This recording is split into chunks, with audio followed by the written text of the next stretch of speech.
This is a Headgum podcast. Aristotle, Sir Isaac Newton, Wolfgang Amadeus Mozart, Richard Moran? The word genius is generally reserved for towering figures of arts and science whose influence endures today. But in 2019, author Danny Gallagher gave the title genius to his biography of Moran, the founder of Canadian rotisserie chain Swiss Chalet and its sister brand, a burger and poutine shop famed for its customizability. A native of Montreal and the son of a Swiss immigrant, Moran moved from his French-dominant home city to the English-speaking Toronto in 1954, where, at the age of 20, he opened the first Swiss Chalet location, modeled after the Chalet barbecue restaurant he worked at in Quebec. Swiss Chalet was a quick hit, and so in 1959 he plotted his follow-up, a burger stand emulating then-successful American Midwest chain Henry's Hamburgers. Moran's original name for his north-of-the-border cheeseburger clone was Humphreys, but when a closed car dealership lot became available with an already standing logo featuring a different two-syllable H name, the enterprising Montrealer took it as a sign, literally, using the existing marquee to birth an enduring beef brand. Building on the established quality of Swiss Chalet, Moran's chain also introduced then-innovative burger customizability, in time offering 11 sauces and 14 toppings for customers to choose from, a model borrowed by American chains like Five Guys. Private to a fault, Moran always kept the spotlight on his food, not himself. He was so personally guarded that when he died in hospital following complications from surgery in 2022, his family kept it a secret for 2 full years before the press discovered it. But his legacy will live on, both through Swiss Chalet and through his burger restaurant, which has nearly 300 locations, about 90 of which are co-branded with the rotisserie concept. And whether he was indeed deserving of the genius moniker, perhaps it would take a genius to calculate every possible permutation of his chain's burger options. 67 million, according to the company. This week on Doughboys, we continue Toront-dough, Dough Canada, the Great Bite North, a month-long culinary tour of the Six, with Harvey's. Go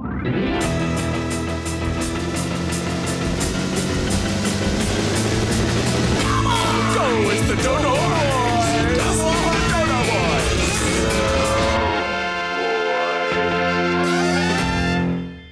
Welcome to Doughboys, the podcast about chain restaurants. I'm Nick Weiger, along with my co-host, today's Tums Sawyer, the Spoon Man, Mike Mitchell. What?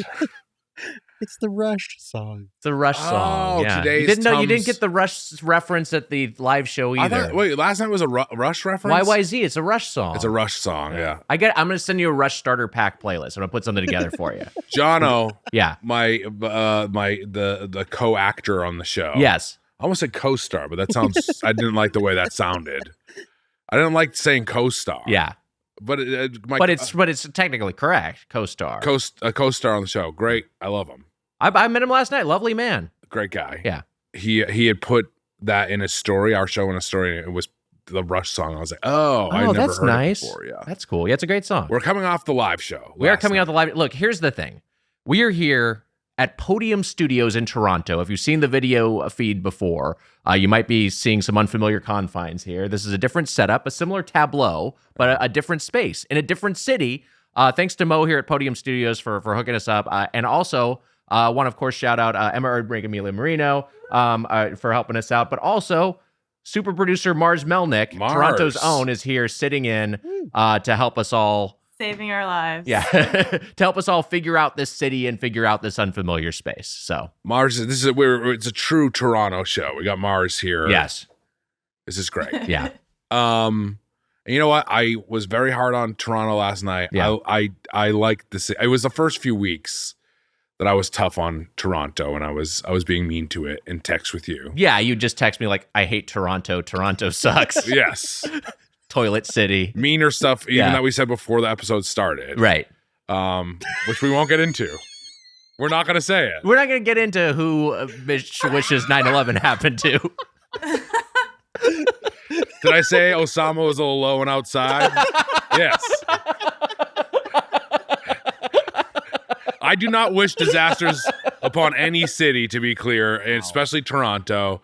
I like Toronto quite a bit. It's a lot. Look, I have been here for Have I now been here for 24 hours? I've been here for 24 hours. Yes. I think it actually just hit the 24-hour mark versus when my plane landed. And we did the live show, and now we're in studio, and I've eaten at three Canadian chain restaurants. That's a testament to Toronto. But I went from wishing a 9/11 on it, or 9/11 being in Toronto,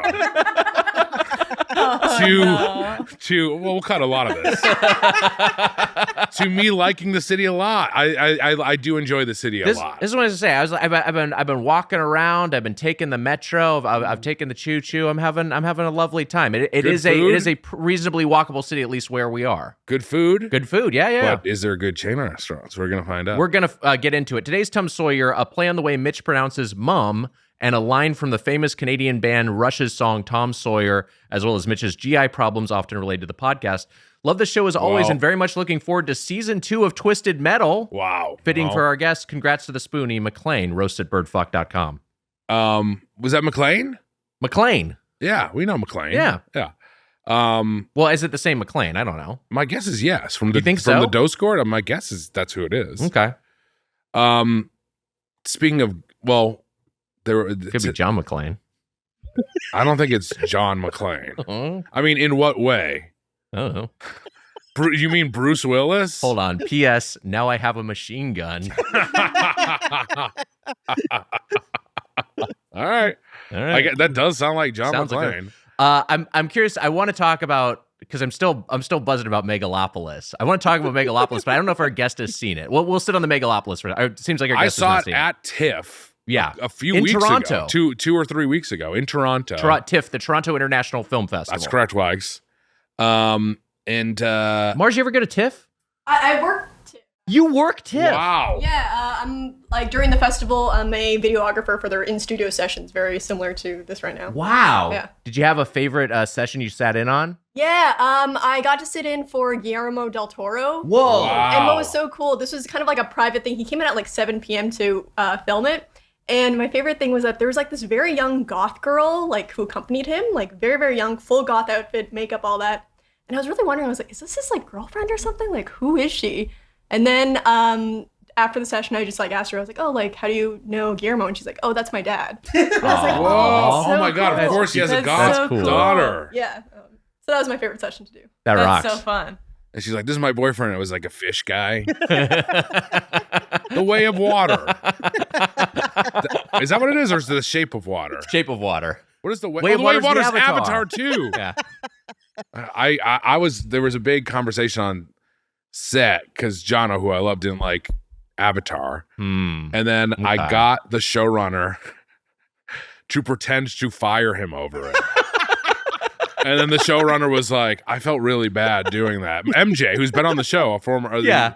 Wait, how did Jono react? Jono was like, wait, what? And he was like scared for a second. So it wasn't even fun? For me, it was. I had a blast.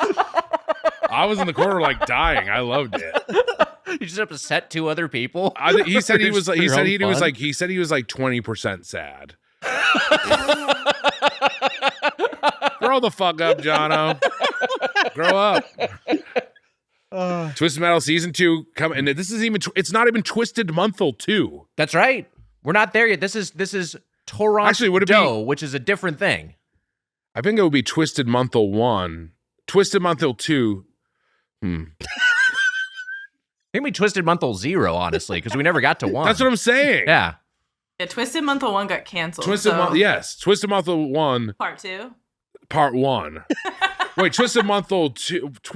Oh fuck. I think you go back to 0 now. I think you go back to reset. 0? Yeah. I think we figured this out in a few months. Yeah, we don't have to do this right now because right now we are in the midst of Toront-dough, which is a month of Canadian chain restaurants. Toront-dough, Canada. Twisted Monthal 1, season 2. Yeah, that works. That works, all right? Yeah. Okay. It's like how Treehouse of Horrors lag behind 1 year of Simpsons seasons. I know. They got to fix that. They should just do 2 They 1 should do year. 2 1 year. There we go. Selman, do 2 1 year, do 2 please. 1 year. Do you remember how We'll take care of one of them. I texted Selman? Yeah. And I was like, hey, and I've never done this before. I was like, hey, you should put these people on The Simpsons. And he like didn't respond. I was like, I think you get this request a lot to put people on The Simpsons. And he never responded back. And I realized that like it's probably annoying to just tell someone to put someone in a show. Yeah. Well, I mean, also your list was like Kevin Spacey, Diddy, Cosby. It would be a funny episode. If Kevin Spacey played like a new neighbor, like American Beauty or something. Oh, that is a good idea. Yeah. Has he ever guested? He must have guested. Probably like 15 years ago. Yeah, Spacey. he must have been on it. That's I'll open Springfield. Selman, get him back. Get him back. I was watching Horrible Bosses 1 and 2, and I forgot Spacey's such a big part of the Horrible Bosses universe. That is wild. Yeah. A horrible boss in a different way than characterized. I know. That's true. What are you doing? I'm looking at the Simpsons wiki. Seeing if Kevin Spacey's ever been on it. Howdy. Salute ho to Nation Kellier. That's this month's thing. Salute ho, Nation Kellier. Let's hit him with a drop, Emma, while Weiger bings. Look, I know the podcast joke is I'm a dumb guy. I'm smarter than so many of you fucking idiots. This is right. Wasn't there a thing where the Millennium Falcon was supposed to fly across some part of the park or something? Or is that... I don't know what you're talking about. No, the Millennium Falcon doesn't fly around outside. You piece of shit. I was saying maybe it's on a rail or something. Yeah.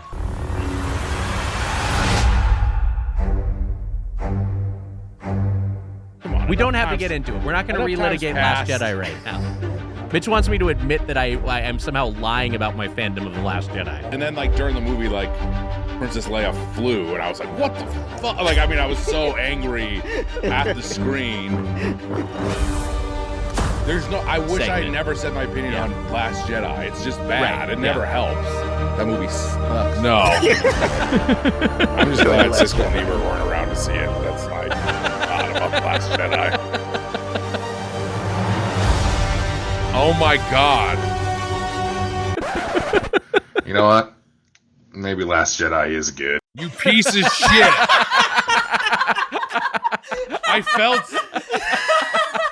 felt it happening. I could tell you were looking for the email and you couldn't find it. I looked for the email. I was like, there's no email. I was like, there's a lot of Last Jedi talk. The email spoiled too much. I didn't send it to you. Really good drop. That was great. Who sent that in? All right, here, I'll read the email now that it's been spoiled. Hey, Mitch, Nick, Shaun, and the rest of the crew, sending this drop with no outside influence whatsoever. It just felt like Shaun Diston might be on this episode, and a drop in this style of Rudy Norse comedy bang bang recap practically made itself. Shaun, what's your favorite scene in The Last Jedi? Mitch, please let him speak. Love, DK. Drop King. Wow, the Drop King himself. Wow, the crafting a drop. Well, my favorite scene in The Last Jedi, I feel like it's probably when they get to Canto Bight. Oh my God. It's just a really good part. We have both now talked about renting out a theater to watch Last Jedi and then discussing and then it. do like a presidential style debate where I we would go love at to. it. That'd be quite a live stream. I would watch that. So Mitch, you took something in one of my... That is you saying Yes. that The Last Jedi is actually good. You took something in one of my weakest moments where I was questioning everything in my life. And so I was questioning everything in my life, Wags. Can we bring something up? Because this has happened since we've stopped recording, since our recording hiatus. Mm. You saw a movie you dislike as much or maybe more than Last Jedi. Yes. It was a movie I also disliked. I'm not sure if you want to disclose that on the podcast or not. Alien Romulus. I didn't like it at all. I did not care for Alien Romulus. I thought it was really grotesque the way they used Ian Holmes reanimated, horrible. Like a ghostly visage as the android. I just really hated it. I saw some of the effects works. I talked about it on the podcast, and it's well done. They do a great job, but there was. So what did you not like about it, Mitch? About Alien Romulus? There was, first of all, I didn't love the Ian Holmes stuff. I also think that there was like no sense of like space and scale. Like it just felt like, oh my God, we're running away and then we're gone. And then if you think about Aliens, it's like Sigourney Weaver, like working her way through like these big ship sets. And like you feel like this is an actual ship. And there it was like, I didn't like that. I thought the actors were the actors aren't bad, but I thought the characters were unlikable. Just completely unlikable characters. Can I be ageist for a second? I want to see a bunch of fucking kids fighting get alien. the fucking kids Give me out of an there. Old, craggy character Stranger actor. Things has done so much damage. Those fucking little shits. I hate all those little fucking kids.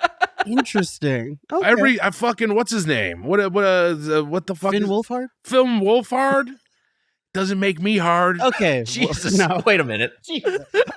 I'm glad. I'm really glad that that's where that was going. Oh my God. Okay. Maybe I don't need you to like The Last Jedi. He's over 18, right? We're fine. I'm saying he doesn't get me excited. The kids don't get me excited. I don't care about these kids. There's some good young kids out there. I'm just saying specifically the Alien franchise. For me, I want like, you know, I want like Ian Holm. I want like someone like Edward James Olmos. I want someone who said you feel like you've lived a life. You're someone out here who's been like you know, and I know he was in a totally different Battlestar Galactica, a totally different space franchise, sci-fi franchise. But you know what I mean? Like someone who feels like they've lived a life. They've been out on these frigates.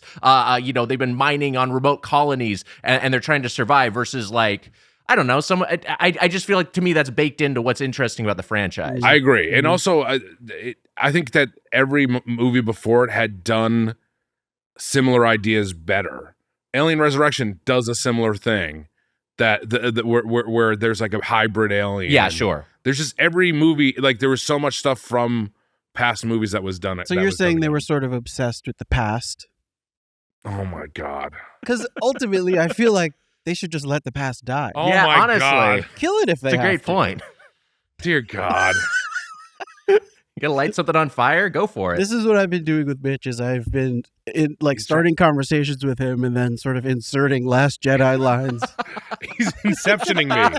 I'm inceptioning him into liking this stuff. Hey, during the season of in Twisted Metal, I've been saying Last Jedi lines accidentally on set. And we're like, you know what? Roll with that, Mitch. Keep going. What's the Yoda line?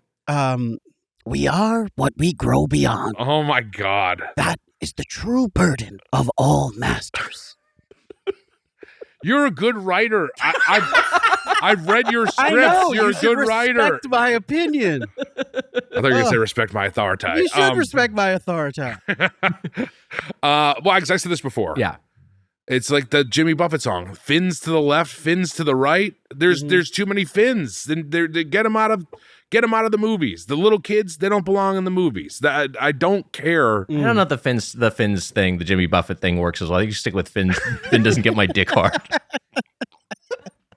I mean, there's a Finn I like, and he's played by John Boyega. Oh, there you go.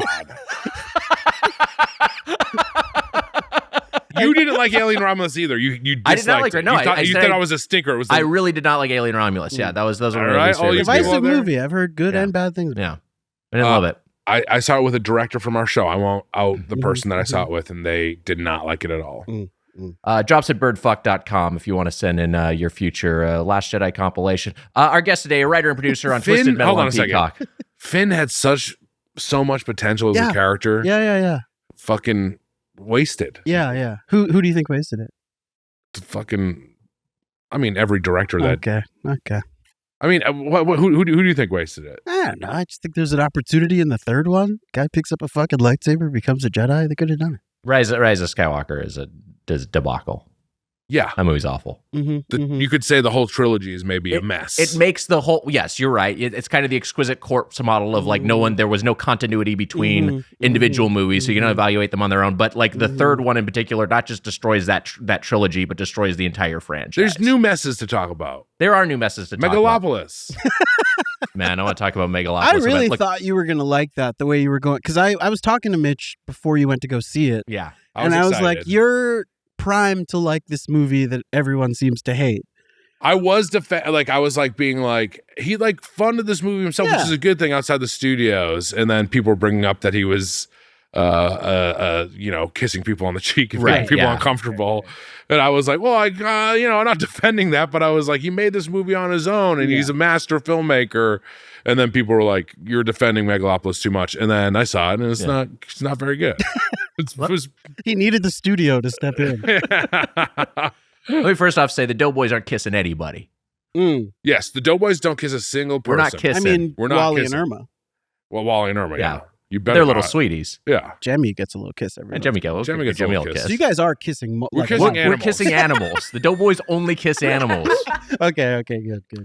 But I will say this, and I said this in the live show, and Diston, I'm not sure if you're aware of this. Look, our guest today, writer, producer on Twisted Metal on Peacock, season 2 coming soon. Shaun Diston is here to introduce you officially. Hi, Diston. Thanks so much for making time for us. Yes. But there's Aubrey Plaza's in the movie. Yes. And her character's name is Wow Platinum. And I love Aubrey. I think Aubrey's she's great. a lot of fun in the movie. She does a great job. She has a lot of fun in the movie. The movie is insane, but I love that it exists. A much more fun mess than other movies. I agree. I agree. I'd rather watch that again than Alien Romulus any day. But here's what I was going to say. Wow. The Doughboys say wow. And That's also true. the highest honor on the Doughboys podcast is to get 5 forks and enter the Platinum Plate Club. Wow. I think Francis Ford Coppola. Do you think he listens? I think he likes the Doughboys, and that makes sense. It's a little shout out to the Doughboys. Yeah, it might make sense because we're a Coppola goofballs.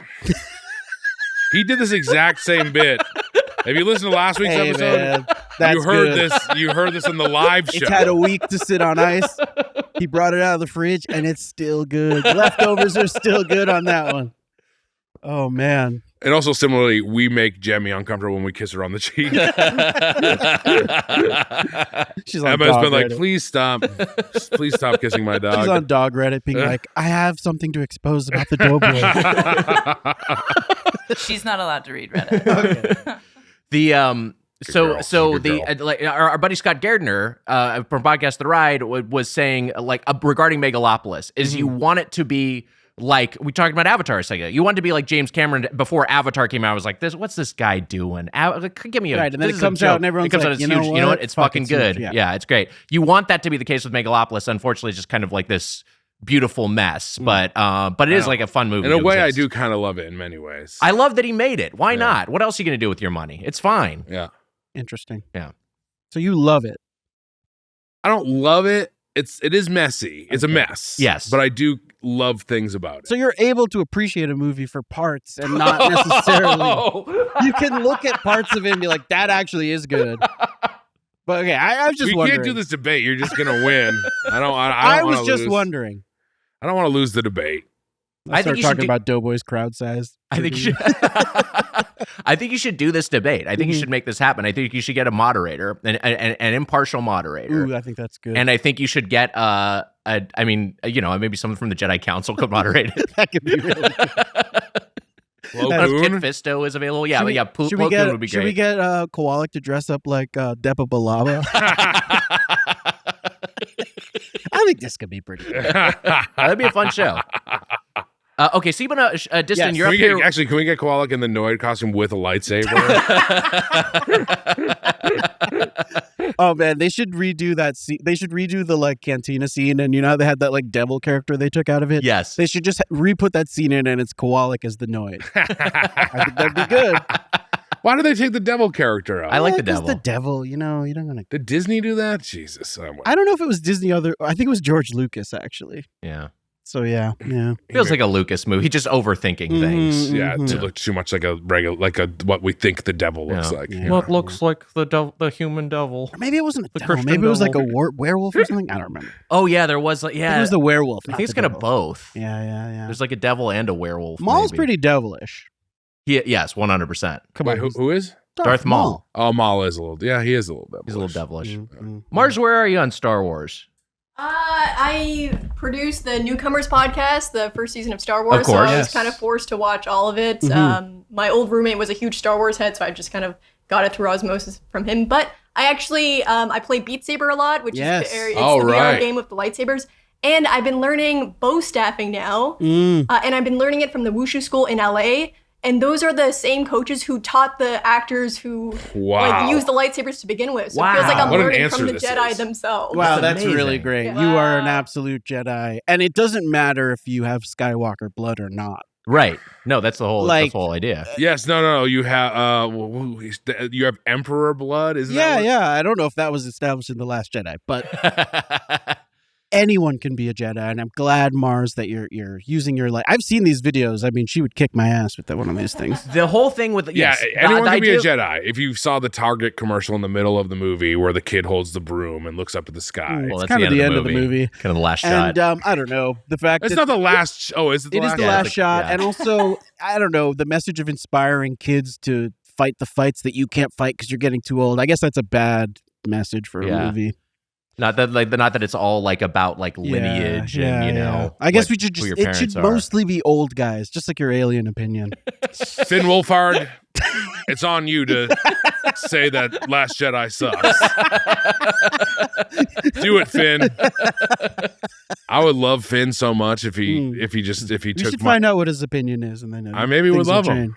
It's a possibility. I mean, like Finn Wolfhard playing Finn from Star Wars is like the kind of Funny or Die video I would make in 2011 for $250. His name is already kind of a Star Wars name. Yeah, he's got a Finn. His name's Finn. There's a character named Finn. Whatever. Let's fucking shoot this thing. And then you have LL Cool J do Deepest Bluest. My hat is like a shark's fin. Yeah.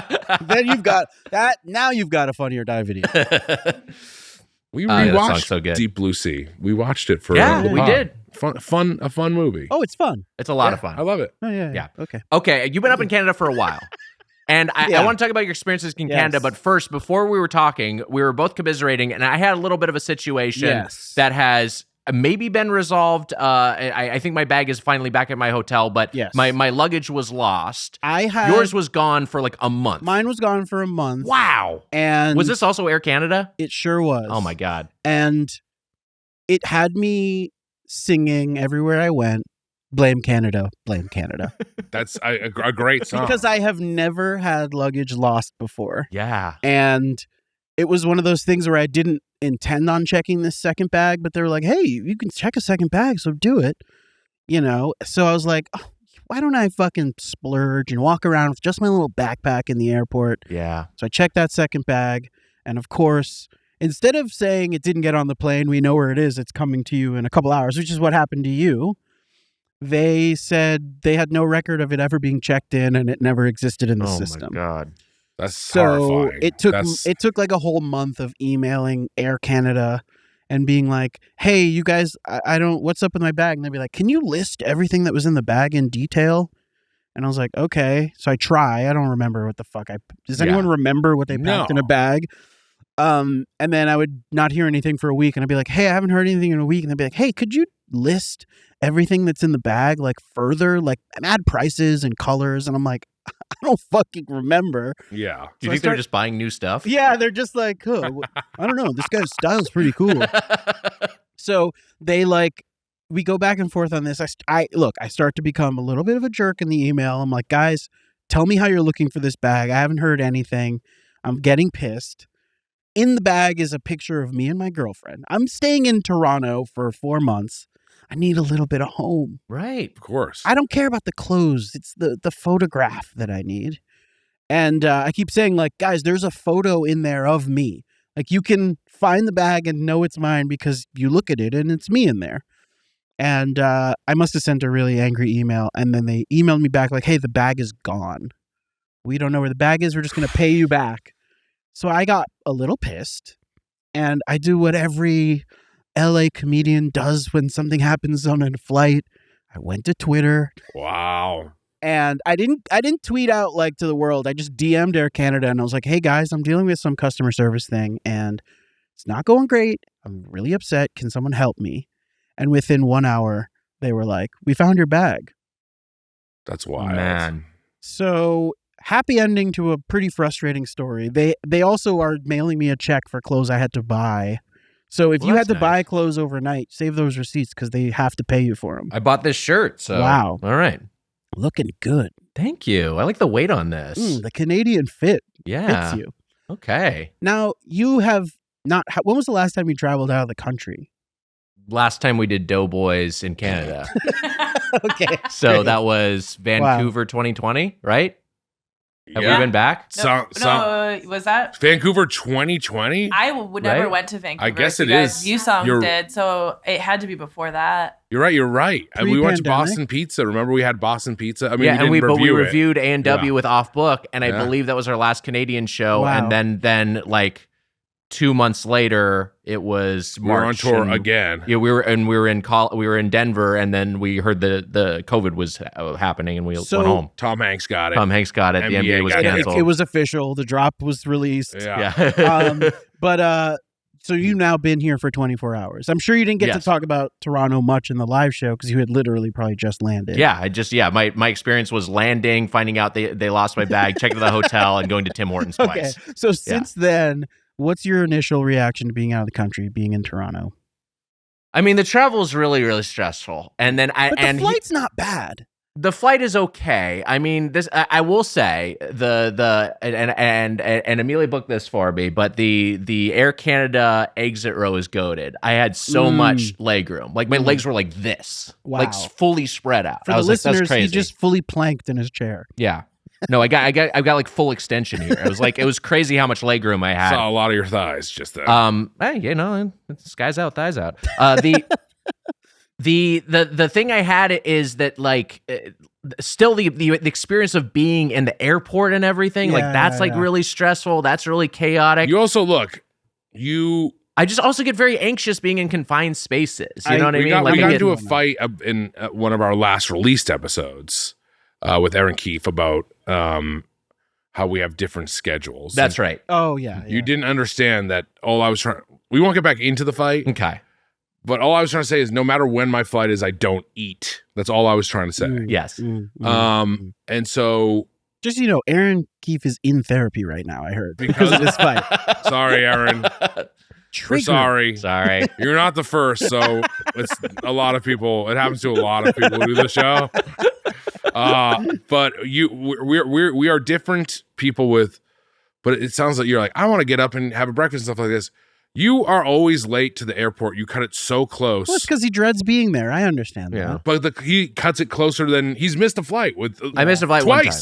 with Doughboys twice. Twice? Okay, I didn't miss a flight twice. I think you missed a flight twice. I think you just missed one flight. You almost missed it. You missed one, and then you almost. Missed one. I missed another one. Yes, I will say, Nick, if you are an anxious flyer, getting there early and setting your nerves. Like I get to the airport so fucking early. Because I heard this about you. I hate running right onto the fucking plane. Me too. Like that's when I feel anxious about being confined. No, I'm with you. You like lounges. Go to the fucking whatever lounge. Well, this is the thing though, but it's like I don't have any Air Canada points. I don't have any flight status. So I'm there, and I did get there early. I got up at 4 a.m. Natalie took me to the airport, which was super duper nice. She didn't have to get up and give me a ride, but she did. Don't you have a membership of the Freak Off Lounge? Diddy's Freak Off Lounge? It's not the same anymore. It's dead in there. I went to so I just went to a Golden Road brewery, so just the airport version of the local brewery they have down there. Sounds like it would suck, yeah. And I got the most flavorless breakfast beer. I mean, I just said this in the show we did last night and in last week's episode. But I got there early and it was that was I went to the airport and I went to Golden Road Brewery. I know everything. Oh, you suck. It sucks. We suck. No, you guys are in Toronto. Oh, I didn't mean we suck. I meant the world sucks, but also we do suck. Oh, yeah. The world sucks for sure. Yeah. You were going to ask me about my time in Toronto. Yes. I've been here since the end of June. I really like it. It's fucking chill. I mean, you talked about the train. I live right off a subway stop. That's great. The train's really great. The food is kind of fucking great. I'd always heard Toronto's food was good, especially the Indian food. Mm-hmm. And it is exactly it's different than I imagined, but it is really, really good. And I'm having a great time on set with Mitch and company, but likewise. I haven't had a ton of time to do all the Toronto stuff, but the you stuff have had zero time. I've had less time than Mitch for sure, but I feel like I haven't. There's been very little windows of doing stuff. Yeah, but it's still good. There's some good restaurants. We've all gone to this one restaurant, Lee. It's great. That is a really, really fun restaurant. We'll try to go. Yeah, you guys should try to go. It's really good. Wait, what's it called? Lee. Lee. Okay. And the chef's name is what kind of food is it? I forget how to say his name. So is it? It sounds like it's not Susserly. Susserly. Susserly. It's Soserly or something close like to that. I don't want. But it is a Chinese restaurant. Okay. Yeah, and it's just really high end, but also I don't know. It's not bullshit. It's just really good. That sounds delightful. You'll know the chef. He was an Iron Chef first. Okay. And so he's the guy who his son brings him like fast food items and he tries them. Yeah. You know that guy. Yeah, I think I I've seen sent that you one guy of those videos on before. Yeah. Instagram or whatever. Mars, have you been to Lee? I have not. Okay. It's good. Have you heard of it? Do you know what it is? I've heard of Sir Lee. Yeah, he's a very famous Thank you. That's how you say it. Canadian. Thank you, Mars. A very, very famous Canadian chef, but I've not been to Lee. Yeah, there's a ton of restaurants here where it's like, oh, this famous chef has a like.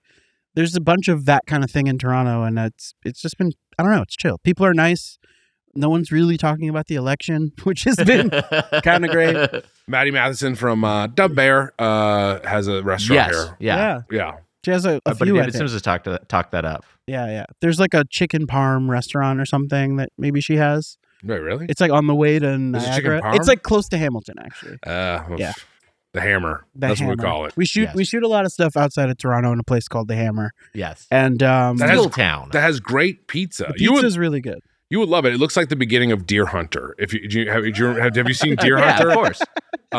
When you drive over the we're always like getting in like before the sun is coming up because we have to be there so early. When you drive over this bridge, there's like factories shooting fire from like big steam pipes. It's fucking insane. It's wild. That's what I want from the Alien franchise. That sort of shit. I agree It with would you. have been good. Yeah. I did feel like, because with my first time in Canada, we went and we talked about this, but we went to Saskatoon in Saskatchewan. Yeah. And everyone on the plane felt like, oh, these people are going, they're trying to escape from something.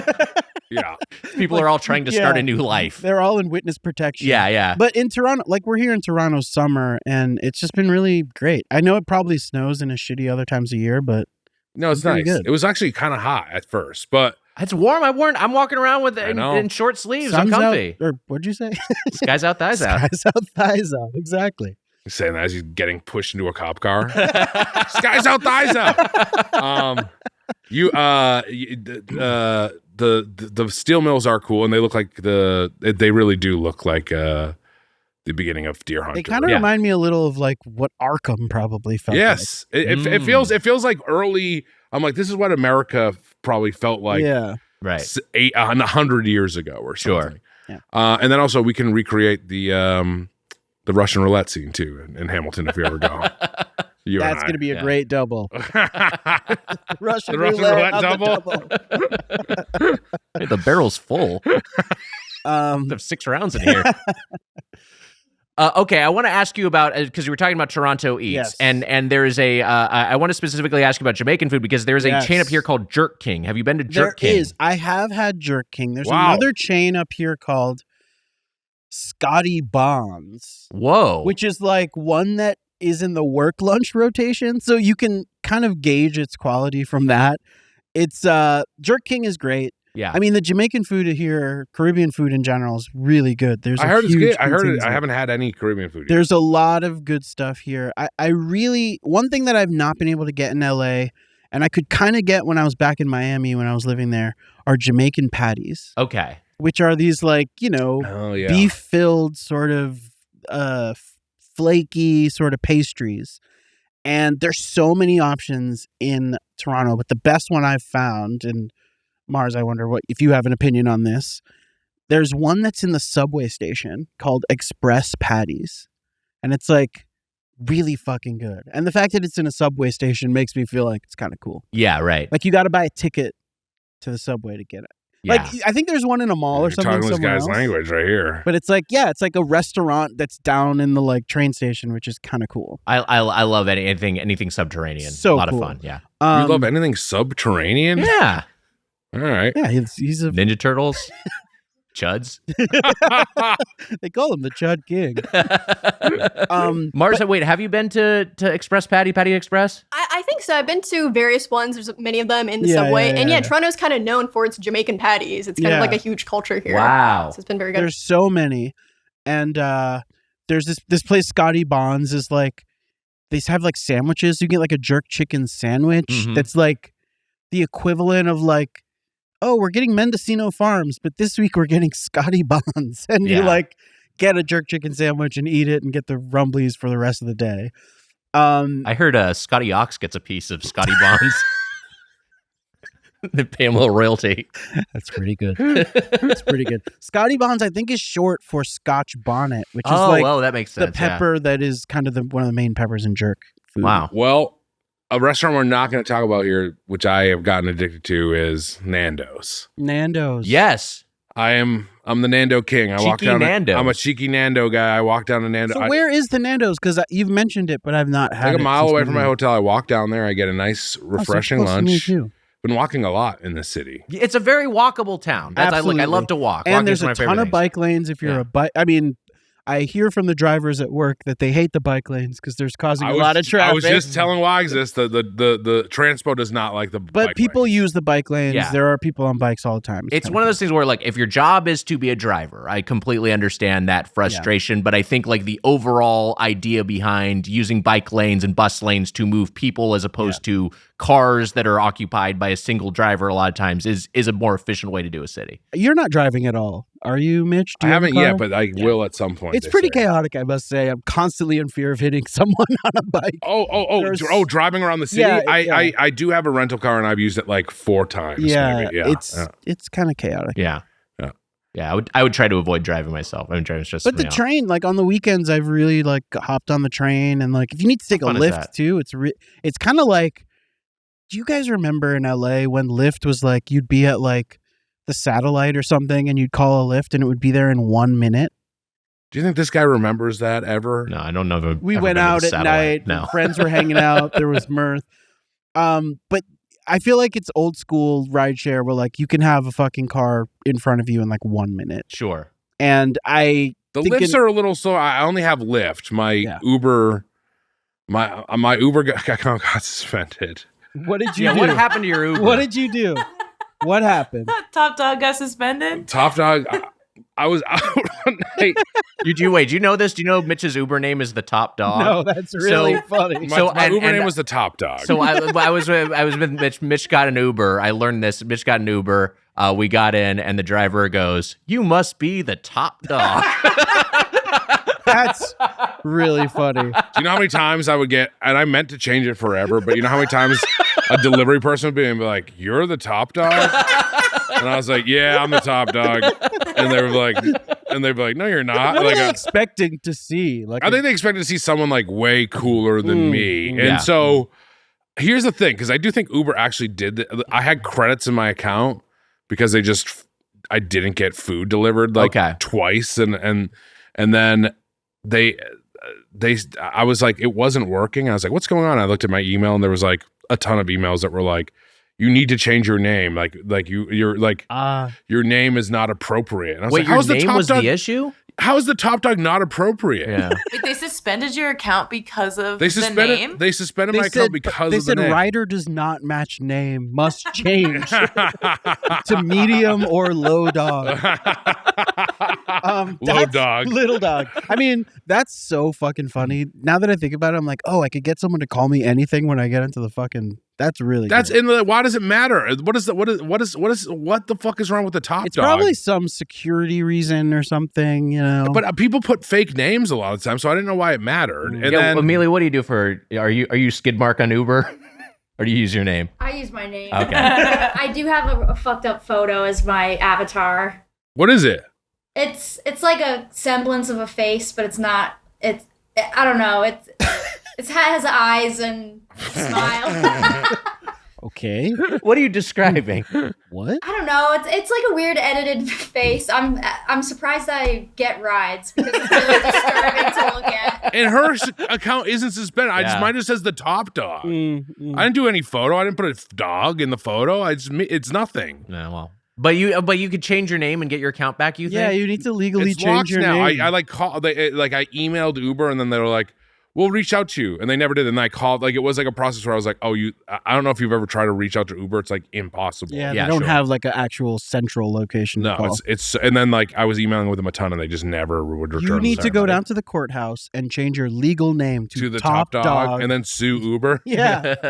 Be like, you motherfuckers. I maybe will. I do think that it was because I had credits in my account and they tried. It was like right after I got credits. Yeah. Fuck you. Also, bad company. Fuck company. Uber.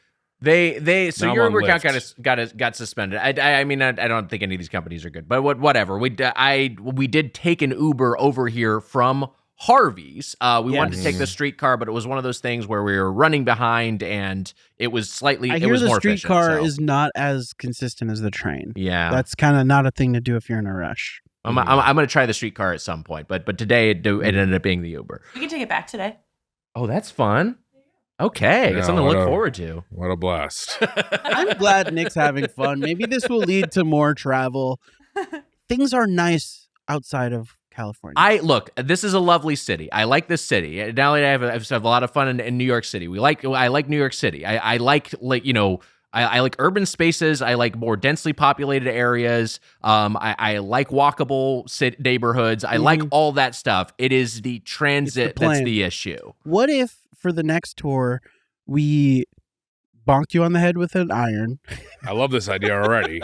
I actually don't even care what else happens after. So long as we get to bonk them, yeah, I'm great. It's great. A big bonk, put you in like a body bag, put you in like, check you under the plane. Yeah.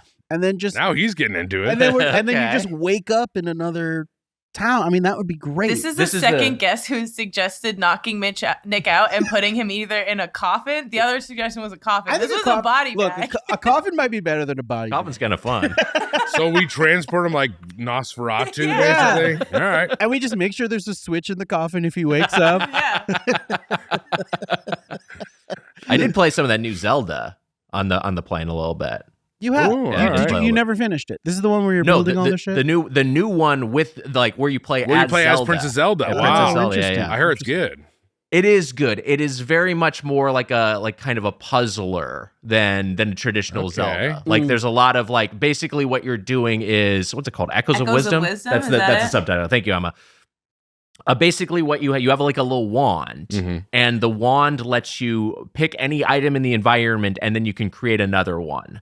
So like basically, and that's mostly used for like light puzzling. So it'd be like, oh, how do I get on top of that roof over there? Well, okay, I have this table here. I can take this table and now I can create another table, and then I can climb onto this one and then stack another table on top of it, and kind of ladder up them until I can get to this higher surface. It's all shit like that. Hey. It's kind of interesting. Yeah. Too bad Nintendo got the woke mind virus. But Yeah.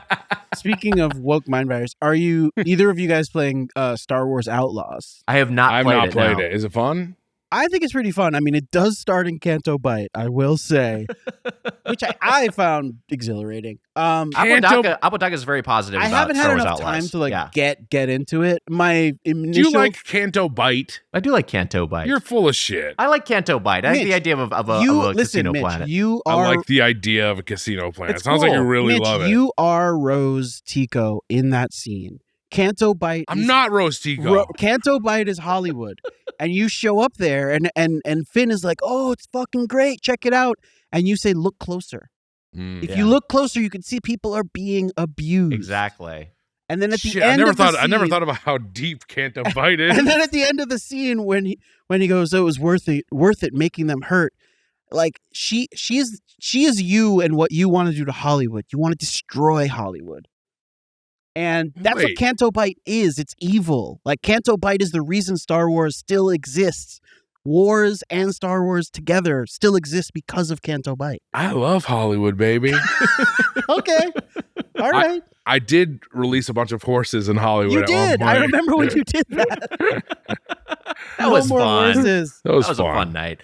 The going back to knocking me, rendering me unconscious, and putting me in a coffin. That is what they did. If people are old enough to remember the old A-Team TV series, Yes. that is what they did to Mr. T's. Because he did not like traveling. He was scared specifically of planes. Yes. And it's not that I'm like terrified of like aviation. I do have Know a what I'm bit gonna of a yeah. Know what I'll love when we store your way down below is when I get the thing from Air Canada that luggage has been lost. Oh well. Uh-oh. I don't need to find it. Just pay me for the value. I just live here now, buddy. I'll take that replacement white T-shirt over you. Oh yeah, did they give you a care package? No. They gave me a care package. They didn't give me shit. The care package had a toothbrush in it, like some floss, some single-use deodorant, and then it had just a plain white XL T-shirt. Did you get any Air Canada merch? Don't They didn't give me shit. They give you pants. They just gave you a T-shirt. Yeah, just a T-shirt. They're like, have a clean T-shirt. You can Go Donald Duck pantsless. around in this. yeah. It's fucking crazy. That's what I thought when they were like, "What do you have in your suitcase?" Like an Air Canada sweatshirt. I thought it was going to be something like that, just trying to be like, Come on. yeah. You know, they didn't give me shit. Just a check. That sucks. Well, that's not bad. Okay, so we went to Harvey's. Yes. And Also, can I just quickly say I forgot to say that aliens are coming to Earth in the new Alien TV show. I was going to bring that up before. Yeah, I really hope someone says welcome to Earth. that would be fun. I bet That you would they be will. really fun. Yeah, that's a fun thing to say to an alien. This show is sponsored by BetterHelp. Mitch, what's something that scares you? Share a fear, no matter how big or small. Why? Because I'm afraid of the future and what will happen in it. Well, let me tell you, therapy is a great tool for facing your fears and finding ways to overcome them. Because sometimes the scariest thing is not facing our fears in the first place and holding ourselves back. You know, Mitch, I know you benefited from therapy as a I have. Certainly. I feel like a better person when I'm in therapy. It's like going to the gym for your mind. Well said. And it helps you learn positive coping skills and how to set boundaries. It empowers you to be the best version of yourself, and it isn't just for those who've experienced major trauma. If you're thinking of starting therapy, give BetterHelp a try. It's entirely online, designed to be convenient, flexible, and suited to your schedule. Just fill out a brief questionnaire to get matched with a licensed therapist and switch therapists anytime for no additional charge. To your schedule. No question mark. Overcome your fears with BetterHelp. Visit BetterHelp.com/Doughboys today to get 10% off your first month. That's BetterHelp, HELP.com/Doughboys. Do it.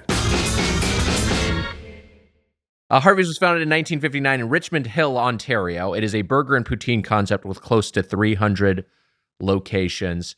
Diston, had you had Harvey's previously? I had only had it once, and Okay. it was brought to set like during this current trip yes, is what last and time they you had. call 'cause this is my first time in Canada. I'd Oh never been wow, there I didn't before. know that. Yeah, so they have this thing on set where if you're going late, they will order food from someplace, and then they call it second meal.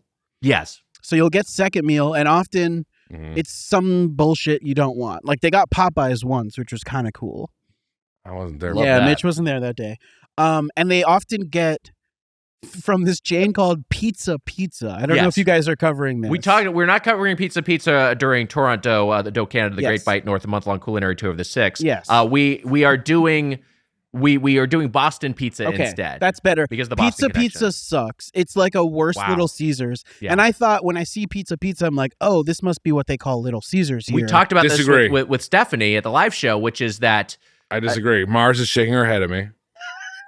And you maybe have been shaking your head at me the entire what are you upset about, Mars? What's going episode. on? Pizza is a terrible chain. It tastes like cardboard. It's not good. I gotta say this. Mitch likes it. I'm gonna put my feet up here for a second. Oh, shit. My knees are cracking. It's been a wild season of Twisted Metal. Yeah. Yeah, you're not kidding. I'm not a man who. I'm not a. You wouldn't think of me as a stunt guy, would you? Let me say this before you get into your pizza take. Mitch has been on set for months now, and we are having him do stunts. It's There's true. running. There's kneeling. There's kicks, punches, and even though I know you're very sore, you've been crushing, and I think the fans of Doughboys are going to be pleasantly surprised to see that our little spoon man is a bit of an action star. I've been Wow, I getting love tossed it. around. It is funny though. Any scene where we've run, my pants have fallen down. It's almost a That's bit funny. now where we have clips of him constantly like everyone will be running and then like a second later Mitch will be picking up the rear, which has kind of become funny now. We've almost scripted it, and he's constantly reaching to pick up his pants because they are the same pants he's worn every single and then MJ is like, "That was so funny when you did that," and I was like, "Yeah, big choice." really funny choice." But you were talking about pizza. Pizza. We got we got that on for second meal in Hamilton, like last Thursday or something. Yeah. And you know what? It reminded me of old Domino's, Mars. Wow. I liked it. It reminded me of Domino's before the change. Yes. And I thought it was pretty. It's not great pizza. It's not terrible. It's not terrible. But it's just funny to me that it's a 3-forker.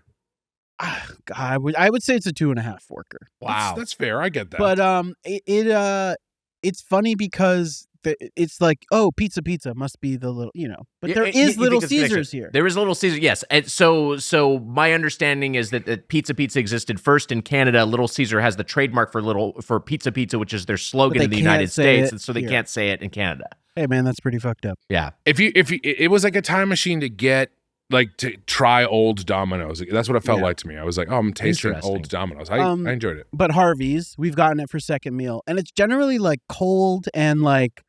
I don't necessarily just want to eat some burger. You know what I mean? I just am like, I've not a group order with a whole big tray of burgers. Not the ideal way to eat burgers. I don't, and they're picked through, and everyone's opening them to see what's inside. I haven't really fucked with it. I tried some of the fries at second meal, and they were soggy and old, and I thought they were bad. Well, it's tough with second. Fries are tough because they're ordering food for like 50 people. Yeah, more generally, like any sort of catering order, I feel like a burger place is a bad option. Bad. Yeah. So this was the first time I had actually had Harvey's, and I see it everywhere. I'm like, but one thing I've noticed being here, and I don't know if you've noticed this, Mitch, they fucking love burgers here. Like there are so many burger chains. Yeah. Like I think we have a lot in America, obviously, but like. There's this place, I don't know if you're covering it. Maybe I shouldn't mention it. But there are Burgers Priest. Yeah, the Burgers Priest. We actually are not covering, but it was one we talked about. Yeah, like the Burgers Priest, I believe, is owned by the same parent company as Harvey's. Really? Now. Yeah. There's just a ton of burger places, and they all have poutine. Maddie's Patties. That's another big one from Maddie Matheson. So they love burgers here, and so this was like the first time I had fully had Harvey's. Yeah. Yeah. I had Harvey's one of my first days. I was driven to set with Dave, one of the transpo guys, the younger guy with the mustache, younger Dave with a mustache. And he was like, "Hey man, you want to get some lunch after this? I'll get some lunch." And I was like, "Yeah, sure." We went to Harvey's together. Wise, I didn't tell you this. We went to Harvey's today. That's right. I got almost the same thing I got with Dave, except for one change, which was we got to Harvey's. I had an emergency bathroom issue. That's right. I went in and used the Harvey's bathroom, a true nightmare in every way possible. Just the one stall that was like a wet floor. It was just like one of those. Bad. Yeah. Was it like single bathroom, like you were the only one in the bathroom, or like you were in a bathroom with a urinal and there was one stall? It was a locked door that you had to get buzzed into, but it was just ajar. So I went in, and then there was a urinal and a sink, and then a door for the toilet. So some people were coming in and out. And then there was a poor soul that was the nicest man when I came out. That was an older man who was waiting there, and I was like, "Oh, I'm so sorry." And he was so nice. He was like, "That's okay. It's okay." He was being very, very nice about it. But I had been in there for wonderful. 10 minutes probably at that point. I could tell you're in some distress. Well, I told you, I said I'm going to shit my pants on the way to Harvey's. This was before we ate Harvey. Yes. We had just That is an absolute nightmare. We had already eaten another meal. Yes. We'd eaten a full meal, and then we were walking to Harvey's to eat a second meal. We did a bang bang, as they say. Yes. Right. Made famous by Louie. Louie, thank you. Thank you, and Louie. Scott Aukerman. And Aukerman, yeah. Oh, that's right. That is. I should probably thank Aukerman over Louie. No, you thanked Louie first, and everyone heard it. So we went to Harvey's, and I immediately went in there and said, I was in there for about 10 minutes. You ordered. Yes. And you ordered me the big Harv. There was a miscommunication. Which sounds too much like Harvey Weinstein's nickname. Oh God, now that's all I can think about. We were eating at Harvey's. Harvey Danger. That's who we should think about. Flagpole Sitta. Good. That's who we should think about more. How about how about toilet. Harvey Dent, our proud DA? I love Harvey Dent. I love Harvey Dent, the mayor of Hamilton. Yeah. I was a toilet sitter in there, like a. That's really good. Flagpole shitta. Another way you could have gone. Flagpole shitta. Yeah. Toilet sit. Yeah. Toilet shitta. Yeah. Does a flagpole shitta climb up a flagpole and then shit? I'm trying to think of the logic because I'm not quite sure what a flagpole sitta does. So. I don't. You heard the song? I don't know. You know. And I was paranoia.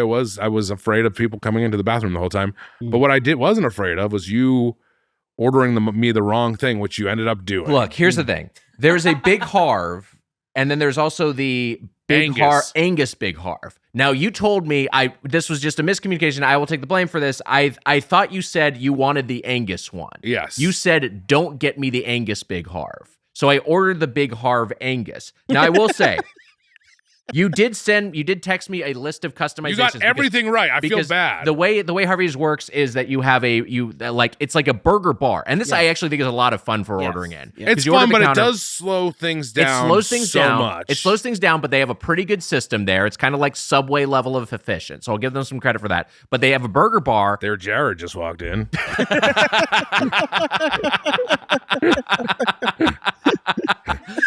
They have like their equivalent of what Jersey Mike's Way, which is like you can order at the Harvey. Is it just called Harvey's Way? It's something like that, or All the Way. Oh yeah. And they have a set number of toppings that they put on it, and then you can customize it beyond that. You have a number of customizations. I got all of those in, but yeah, it was just the wrong patty. And I didn't know you felt so strongly about the Angus patty, but you were just like, I hate the Angus. I want the regular. So you ordered another burger. So I went with Dave, the transpo driver, and cool dude, cool as hell. And this is young Dave with the mustache? This is young Dave with the mustache. Oh yeah, he's cool. Because there's older Dave who also was great. I love older Dave too. And he's not old. He's just older Dave. Yeah, sure. But young Dave with the mustache, we went there and I was like, let me get the Big Harv. I'm gonna go, and I was like, what do you like, Angus or regular? And there's a lady behind the counter. I won't say where it was.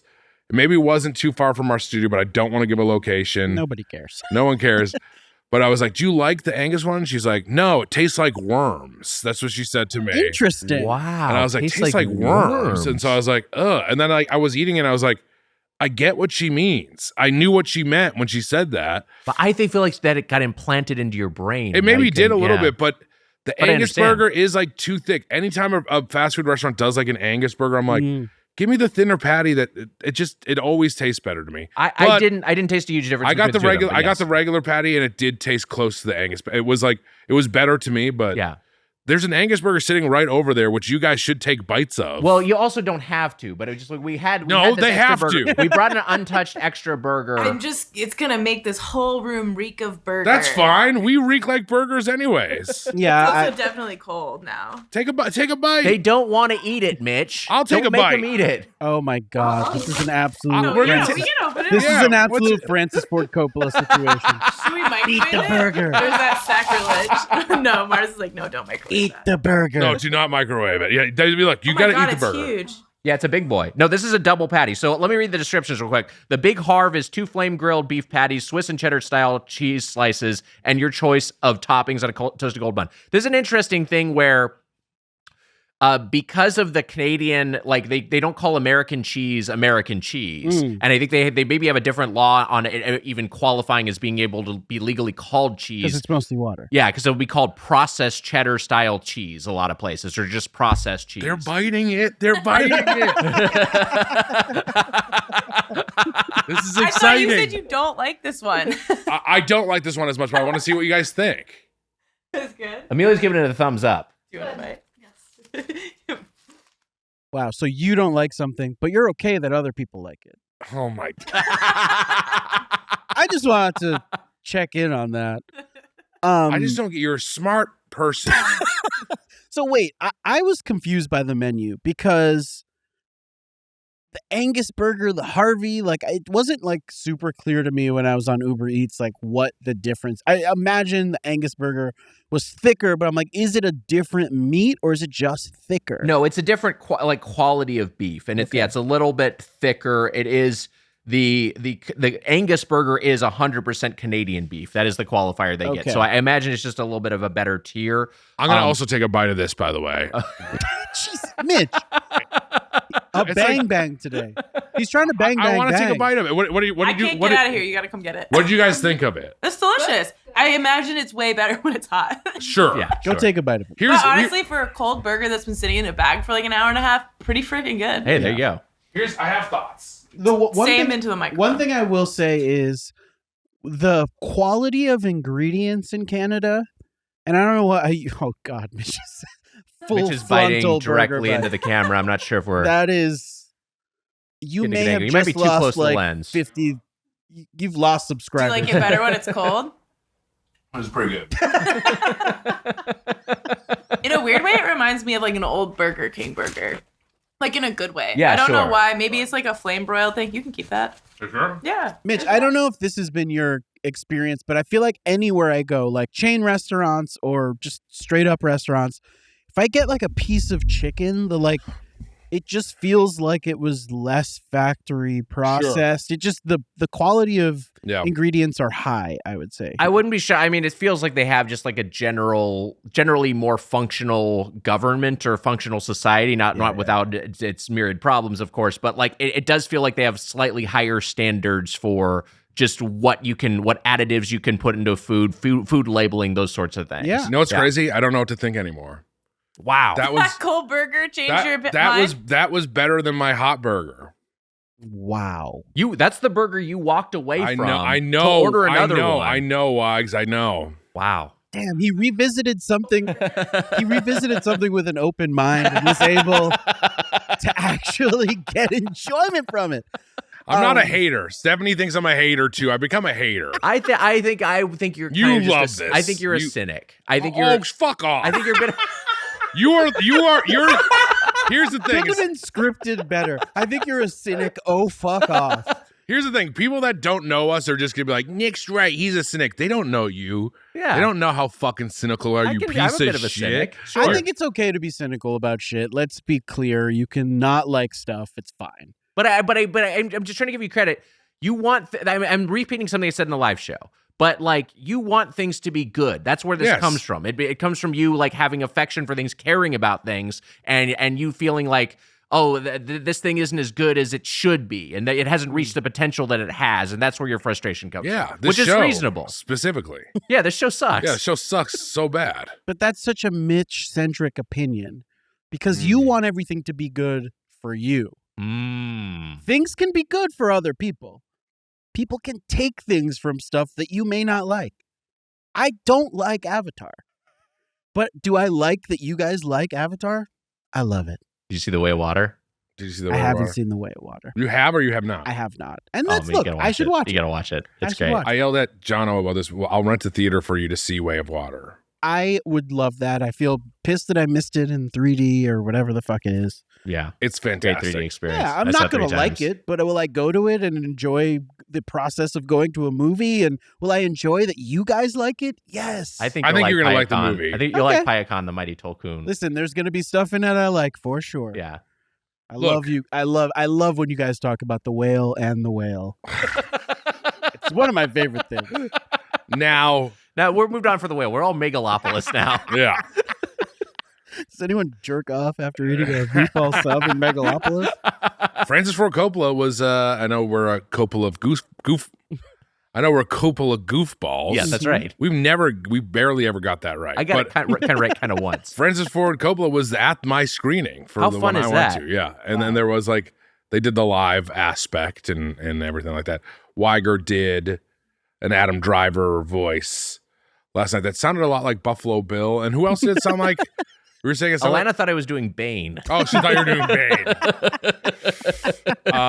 But a pretty good Adam Driver when it all came down to it. I'm not impressed. That's why I do what I could. Now, I don't want to rain on. So, speaking of things that people like, Yeah. I didn't mean to cut you off. Speaking of things that people like that I maybe don't like as much, there's things I like about Harvey's, but I do have an issue in that bite was better, weirdly, and I think it was just that the ratio of burger was better. Yeah.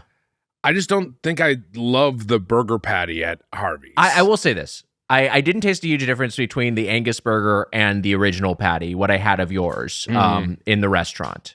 I got the Angus burger with cheese, which is a flame-grilled Angus burger with 100% Canadian beef, processed cheddar-style cheese slice, and your choice of toppings on a toasted golden bun. So it is a single as opposed to the Big Harv, which is a double and has 2 different kinds of cheeses. I didn't taste a huge difference, and neither of them was I like, wow, this is great. Yeah. And this is the thing. Yeah. A&W Canada, which is up here, one of the best burgers I've ever had on the podcast, and one of my personal favorite chain restaurants we've ever visited. We're gonna on get tour. that Teen Crunch burger. I'm getting the Teen Crunch burger this week. And then the And you know, like similarly, and this is not in Canada, but like Culver's is another place. Like I'm going to these burger places, and I'm like, oh, this is fucking great. Dick's Drive-In in Seattle. I'm like, this is a fucking great fast food burger. This is terrific. This is exactly what I want. I'm going to Harvey's, and I'm having a similar sort of experience that I had in Whataburger in Texas, which I'm like, I get that people like this. I understand that people have affection for it. I get they have a nostalgia for it. But like me coming to it as an outsider, honestly, it's maybe what a lot of people who aren't from California feel like the first time they have In-N-Out as an adult. Right. Where they're kind of like, this is what the big thing deal that is. Everyone's talking about. Exactly. It's interesting. I wonder if the draw, because I kind of agreed, like I got an Angus burger, but I sort of customized it a little bit. And I wonder if the draw is sort of customizing this burger. I did customize it to the point of like I added jalapenos because I'm a bit of a heat seeker. So and I did a Harv style, whatever that is. What I did was, do you guys remember the movie Small Soldiers? Of course. That of course gave way to the birth of the rodeo burger. Yeah. Changed everything. Became a fixture of the menu. And I approximated a rodeo burger. Wow. Because you can get 4 onion rings on your burger and barbecue sauce. And so I did that. And I think their onion ring, I don't know if you guys tried them. I think their onion rings are made to be on a burger. Because when I got them outside of the burger, I was like, these are okay. A little thin for my taste.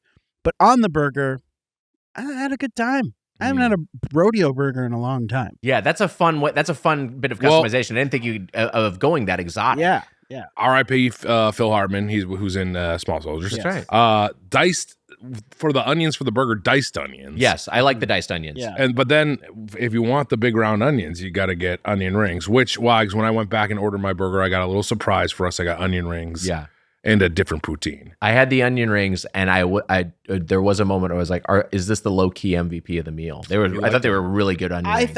They're not like my favorite style. Like I kind of like a little bit thicker with a little bit more of a like bready batter. Sure, I get these that. on the fucking burger were great. Yeah, like, I really fucking liked that. And but I'm with you. Like the meat didn't necessarily blow me away. But I want to know if you guys got any of their chicken products. We did not get the chicken. Well, we did. Well, we did. We did in a sense. We got the. So this comes like we got combos with poutine. I'm on the toilet texting Wags everything I want on my burger. Yeah. So and which he did a great job. But the only thing you got wrong was the Angus part. That was it. Yeah. And then you like the Angus one better, weirdly. Anyway, so we had the regular classic poutine, and we also got the regular buffalo chicken poutine. Yes. And then the little surprise that you got was the triple pickle poutine. Mm-hmm. So we get these 3 different poutines. Regular classic poutine. I'll just read this menu description in case anyone's unfamiliar with poutine. It is a crispy golden fries made with 100% Canadian potatoes, topped with vegetarian gravy and cheese curds made with Canadian dairy. The buffalo chicken poutine adds to those curds and dairy. I'm sorry, the gravy and curds and fries adds seasoned chicken breast and buffalo sauce. Yeah, fried chicken. Peter North on top. Yeah, it's fried chicken, and then the triple pickle one, which is who's the Canadian version of Peter North? Peter North? Great North. Yours made sense. I said Peter. I said Peter Way North. Hey, that went through my head as well.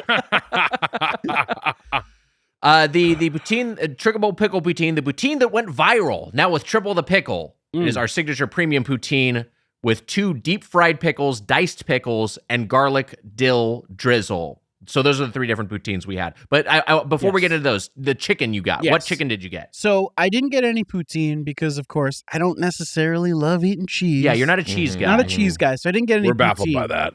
But other than that, I looked at the menu and I said, give me everything. So I got everything. Yeah. Outside of the poutine. That was Snoke saying to Rey as she's hanging in the air. How could we forget that? Yeah, he just wants the location of Luke Skywalker. So I got crispy chicken sandwich. Mm-hmm. I got their chicken nuggets. Wow. And I got every dessert they had. Wow. And I also got the hot dog, the grilled hot dog. I didn't see a hot dog. Okay, now, guys, the burger to me was the low point. And I didn't hate it. Yeah. But I thought the chicken, that piece of chicken was so good. Like, obviously, you guys have had every chicken sandwich from all the chains. I don't know if it's better than like a Wendy's. Like, it was like, to me, it maybe felt a little bit better than Wendy's. Wow. My reaction to your order is kind of like the subtitle to Super Size Me 2. Mm-hmm. Holy chicken. It is kind of like that. Kind of is, yeah. Is that what the subtitle was? It is, yeah. But so the chicken sandwich I thought was pretty good. I wonder what you guys think about their buns. Like, so the buns, as they describe as toasted golden buns. I like the buns. I thought they were pretty tasty. good. Yeah. So like, I thought the chicken sandwich was pretty fucking solid. The Wow. quality of the meat was something I was responding to. And then the like nuggets, look, I'll eat a chicken nugget or a chicken tender anywhere, but they're often not great. Right. I thought these were pretty fucking good. I got some sweet Wow. hot sauce. We should have tried some more chicken It was stuff. good. chicken. And then the hot dog. Now, I don't necessarily like hot dogs are fine. I don't love eating hot dogs from a fast food place, especially like I need one off a barbecue grill, like at a house or something. That's ideal, yeah. But these had grill marks. It's a grilled hot dog. And I was like, oh, that's gonna be bullshit. They had grill marks, and it was fucking good. They got they got a flame. They got a flame grill right there. This was like a Chicken Harvey's hot fucking dog. good hot dog from a fast food place. And I was like really impressed with the quality of like it's nothing about the flavors were like too like novel in my opinion. I Yeah. bet the poutine had some of that, but I just felt like the quality was like this is better than most fucking franchises like this in the States, I thought. Quality wise. Wow. Like to me this is like if you go to Jack in the Box and get a chicken sandwich. This one is so much better. And I don't know if the price is the same, but I don't know. I thought that was good. Well, Jack in the Box is like, and I like Jack in the Box, but it is garbage. It's low quality It is food. the reputation that Arby's has is the reputation that Jack in the Box should have. But But I think Arby's is actually good. I think Harvey's is like, correct me if I'm wrong, Mars, is that like open 24 hours in a lot of places? Oh, okay. Maybe A&W is open 24 hours, but it's open late. Yeah. And I'm like, for that, I'm like, oh, it's going to be some low quality bullshit, but it was good. No, I think it's I mean I think it's pretty decent food. The burger I agree was not like the thing that like impressed me, but I thought the poutine was really good. Mm-hmm. And we liked the poutine quite a bit. I really like the classic poutine. Like who am I to judge poutine? But just as in my You're a limited poutine food experience reviewer. as an American, I'm like this is a really good execution of the dish, and I do really like poutine. Like when I have good poutine, I'm like this is delicious. Harvey's poutine is good, and Alana told us that it's one of the better poutines for a fast food restaurant. Yes, yeah. I like, and I think that it's pretty good. I like the classic one better than the variants. I thought the variants were unga pachka, but the variants were still good. The buffalo chicken, in Buffalo particular, chicken was very we were tasty. surprised that it was good. Yeah. The pickle one I liked okay. Did you get a sense of the chicken quality in the buffalo? Yeah, chicken it one? was good chicken. It was good Solid. crispy chicken. Do you remember that old rhyme? Give me a nickel, I'll tickle your pickle. I do remember that. What disgusting That's times. right, yeah. Sick shit. The 90s, disgusting times. A nickel, at least a dime. What was that? What do That I was look like cheap? I heard kids would Kids say would that. say that. Give me a nickel. Give me a I'll nickel, I'll tickle your pickle. Yeah. Do you know this reference at I've all? heard or no? it. I don't know if Yeah. I said it as a kid, but And I'm handing out nickels left and right. nothing. Yeah, You got what's What's nothing. happening? Pickle hanging out from under your shorts. Okay, where's the next step? Let's move this thing along. Anyways, the pickles were good. Pickles were good. Mm-hmm. Yeah, there were two big pickle spears fried on top of it. Yes, and they were pretty tasty. But yeah, did you guys get the fried pickles or did you just have it in there? That's what they were. They yeah. were on top of the triple pickle poutine. Mm-hmm. Yeah. Okay, let's get to desserts because you got all of them. I got all available on. Wow. Okay, so we got two in restaurant. We got Frozen Nerds. Okay. Sounds like Canadian Doughboys fans. Okay, I liked it. That was pretty good. And we also got the shake made with score, which is a salted caramel shake base with score bits. Well, that's so interesting because I did not get either of those. Wow. I got a whole other thing. Like, okay, here's what I got. There were these like mini donuts or something. Fun. And then there were like two, you know how like Popeyes has their like little apple pocket thing? Yeah. They had an apple pocket similar to Popeyes. Yeah. Then they had one that was filled with birthday cake flavor. Let me guess, Ooh. Apple Pocket. Tim Cook's coming out with it next year. Oh God. I saw him light up as I was saying it. I go, what's going through Nick's head here? Wait for the next keynote, I guess. Learn about the Apple Pocket. Now we all Dancing got around this the thing. stage. Yeah. People are gonna be waiting outside for it. There's gonna be frozen nerds. So wait, what are frozen nerds? I didn't even see that on the menu. It is a blue exactly, raspberry slushy. Yes, go on, Mitch. I just, when I took a sip of it, I was like, this is exactly, I could have told you what this was without drinking. So it's like a Nerds candy flavored slushy. It's Nerds candy and a slushy and a blue slushy. raspberry slushy. And It's so like- you're sucking up Nerds as you're sucking up Think that about slush. what that would taste like, and you had it. Yeah. There's like, you got I feel like even when I was like in elementary school, I used to like take Nerds and like put them in my orange juice or some shit. probably almost very Same experience, very I'm similar. sure, It's like a slush puppy or whatever. Yeah. Which I know that you don't know slush puppies, but are slush puppies up here in Canada? We got slush puppies here. My experience was I had these donuts. I start biting into them like, oh, these aren't so good. They're kind of a little cold and like, little. I don't know if they're called apple cider donuts, but they're like cinnamon-y or whatever. Love apple cider donuts. So I put those down, and then I like took a bite of the like birthday cake flavor. First of all, they look identical, so I didn't know which one was which. So I bite into one, and it's white with sprinkles in the middle, and it was pretty good. And I thought, I hope Nick gets this because I think he likes birthday cake. I do love birthday flavor. I didn't see those on the menu. It was surprisingly good and not like overly sweet and cloying. Like it was actually pretty good, whatever they do to make that cream in there. Then I had the apple. I mean, I finished them. I said, I'm going to take, first of all, I was going to go to the Doughboy show last night. Did not end up making the show. What happened? Well, here's what happened. Here's what happened. I ended doing a podcast on Zoom and I was like, let me order Harvey's and then I'll go to the Doughboy show. And I ate so much of this fucking Harvey's that I like texted Mitch. I was like, I'm sick. I want to die. I can't go anywhere. Like I wasn't I was like, I'll take a bite of each of these things, but I like ate a decent amount of it. And I think anyone who told me they weren't coming to the show, I said, good choice. Yeah.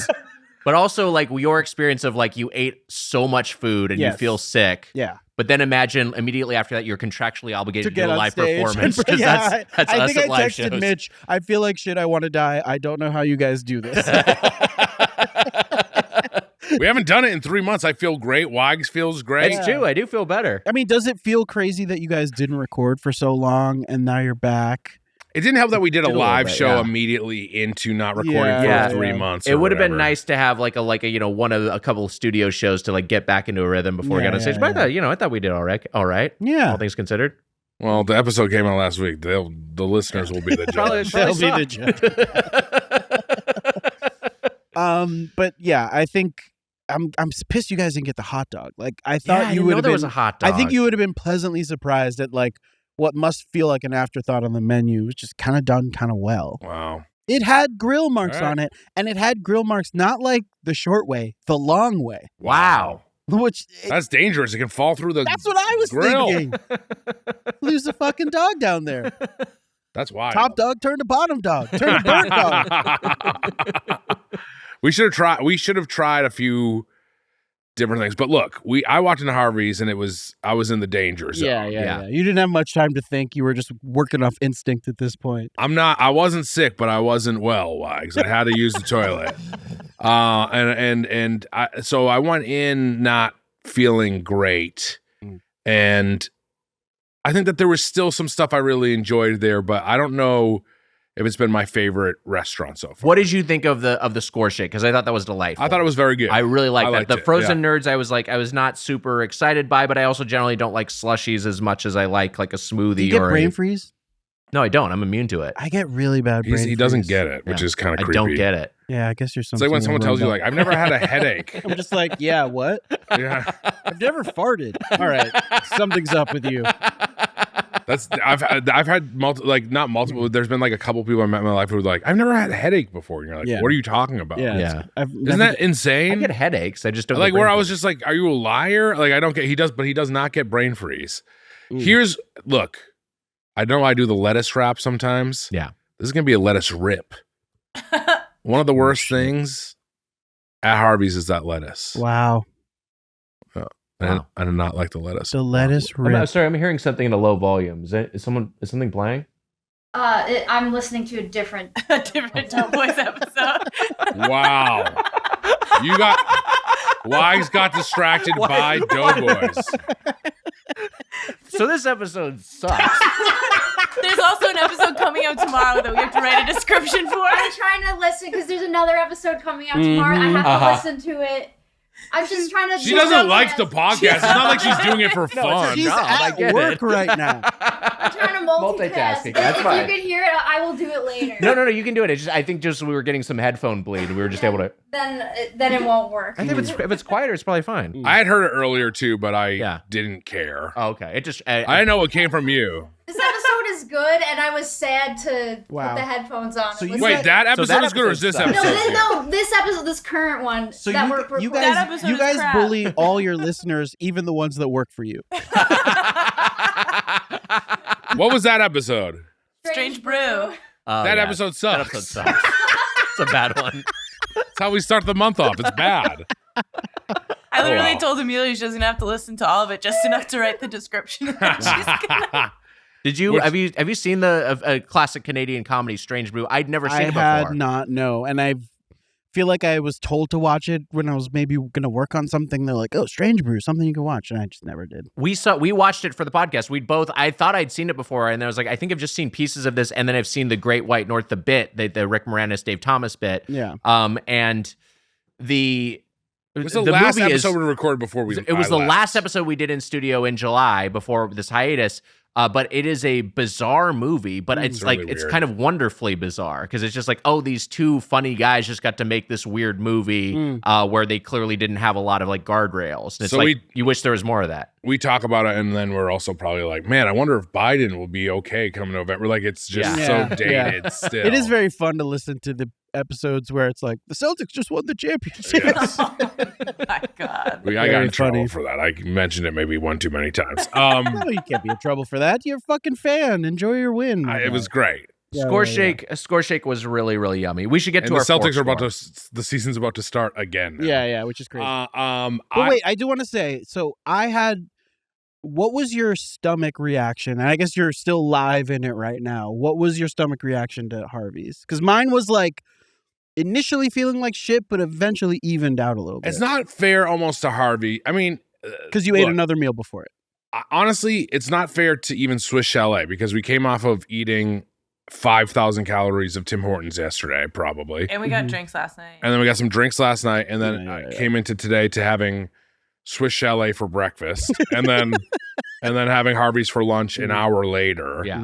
And I had Harvey's before, and it is heavy. I think it is. I think it's like, if you have poutine, it's going to fuck with you no matter what. Yeah, and if you get that Angus burger, you feel like you ate a bunch of fucking meat, probably. This guy ate the whole thing. I did half of it. I couldn't even eat the fucking whole thing. No, I finished my burger, and I also had, I got a lot of steps in today, but I finished my burger, and then I also had probably about 3/4 of an order of poutine over the 3 poutines that we shared. So I ate a decent amount of food, and I had a good amount of I drank my old Pepsi Zero. Is this a Pepsi country? Is that another thing? I think Canada might be everywhere? A Pepsi country. I mean, maybe. Is this a Pepsi country? We have a lot of Coke on set. But okay. Oh yeah, I think I've definitely seen restaurants are Pepsi heavy. Yeah, there's a lot of Pepsi. Yeah, the restaurants have Pepsi a lot of the time. Mars, did Stephanie talk about Pepsi last night? Is this a Pepsi nation? Does she like Pepsi? I'd say it's pretty split. I don't think there's favorable to either or. Yeah. Okay. I believe Stephanie Beatrice mentioned on set that she likes Pepsi Zero. She's a Pepsi person. She's talking about Diet Pepsi. Diet Pepsi, yeah. She's likes Pepsi over Coke. Yeah. He was a Pepsi family growing up. We were a Pepsi family. I was as well. My aunt worked at a bottling company in Jamaica. So we would get sodas delivered to our house, like milk crates and stuff in glass bottles, and it was all Pepsi. That's cool. I think we talked about this before, and it's awesome, yeah.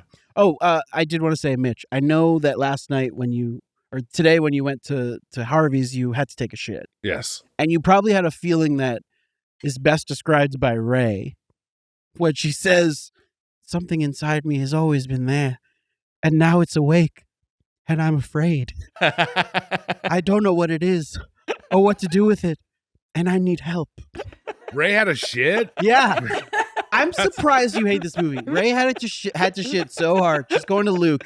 Luke, help me. Find me a bathroom. Find me a single stall where I can take a shit. So I just, there's things to relate to in the movie that I don't know. I just thought. Luke's like, I'm drinking this green milk straight from the titty. Yeah. It keeps me regular. It's nerd I like that Yeah. part. Maybe that's the only part I like. I do like the green milk, yeah. So you're admitting you like a part. Oh, God. Hey, I'm starting to wear on the guy. You're so cynical that you like Last Jedi. That's what they don't know. That's not me being cynical. You wanted to kill first of all, you wanted to kill J.J. Abrams the first time you saw Force Awakens. That is true. I didn't have a great and then you reaction to hated Force Last Awakens. Jedi the first time you saw it as well. Did you like The Force Last Awakens? Jedi. No, I didn't. What'd you not like about it? I thought that it just felt like a junky remake of Yeah, it's like they were so obsessed with the past and they needed to let it go. So it does feel like The Last Jedi is in conversation with They with all that. feel the same. God damn And it. of course, Yoda is saying failure is the greatest teacher. We failed with Force Awakens. Look, they're we need only to do something new.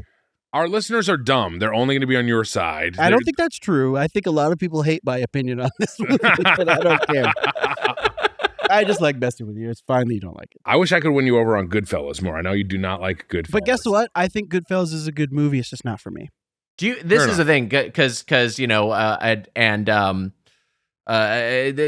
a movie podcast, Yes. it's like that. There must be an element of people are always saying your opinion is wrong. Oh, like that's just like absolutely. continuous. But at the same time, like I like shit. I'm just gonna like the stuff I like, and there are very few movies that I think are really bad, but a lot of times I end up liking them because they're just fun to watch. Sure.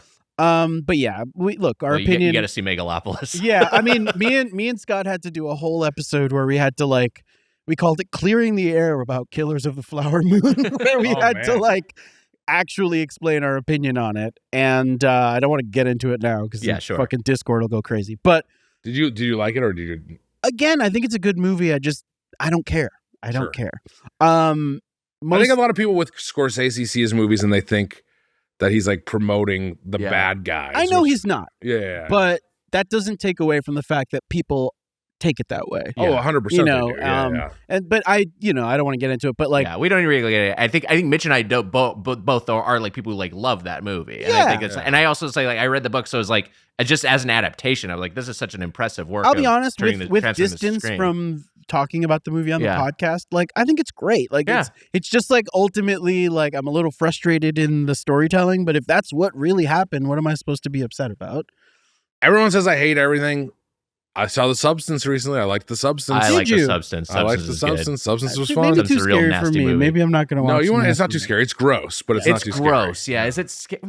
Well, I could do scary. I think I don't like gross. Is the thing. Oh, so that's the thing. Then it is too gross. It's very gross. Probably, it's probably too gross. Really gross. It's gross. Okay, that's the whole thing. It's being gross. No, I know that we're doing scary movies for Scott hasn't seen this month, and I've gotten by with 3 movies we've done so far are Wes Craven's New Nightmare, which is not that gross. Yeah. I like that movie a lot. That's a great movie. It's pretty fun. A movie called Lady in White, which is just like a kid's movie that's not very scary. Mm-hmm. And then we did Practical Magic. Oh, sure, yeah. Which is another not scary movie.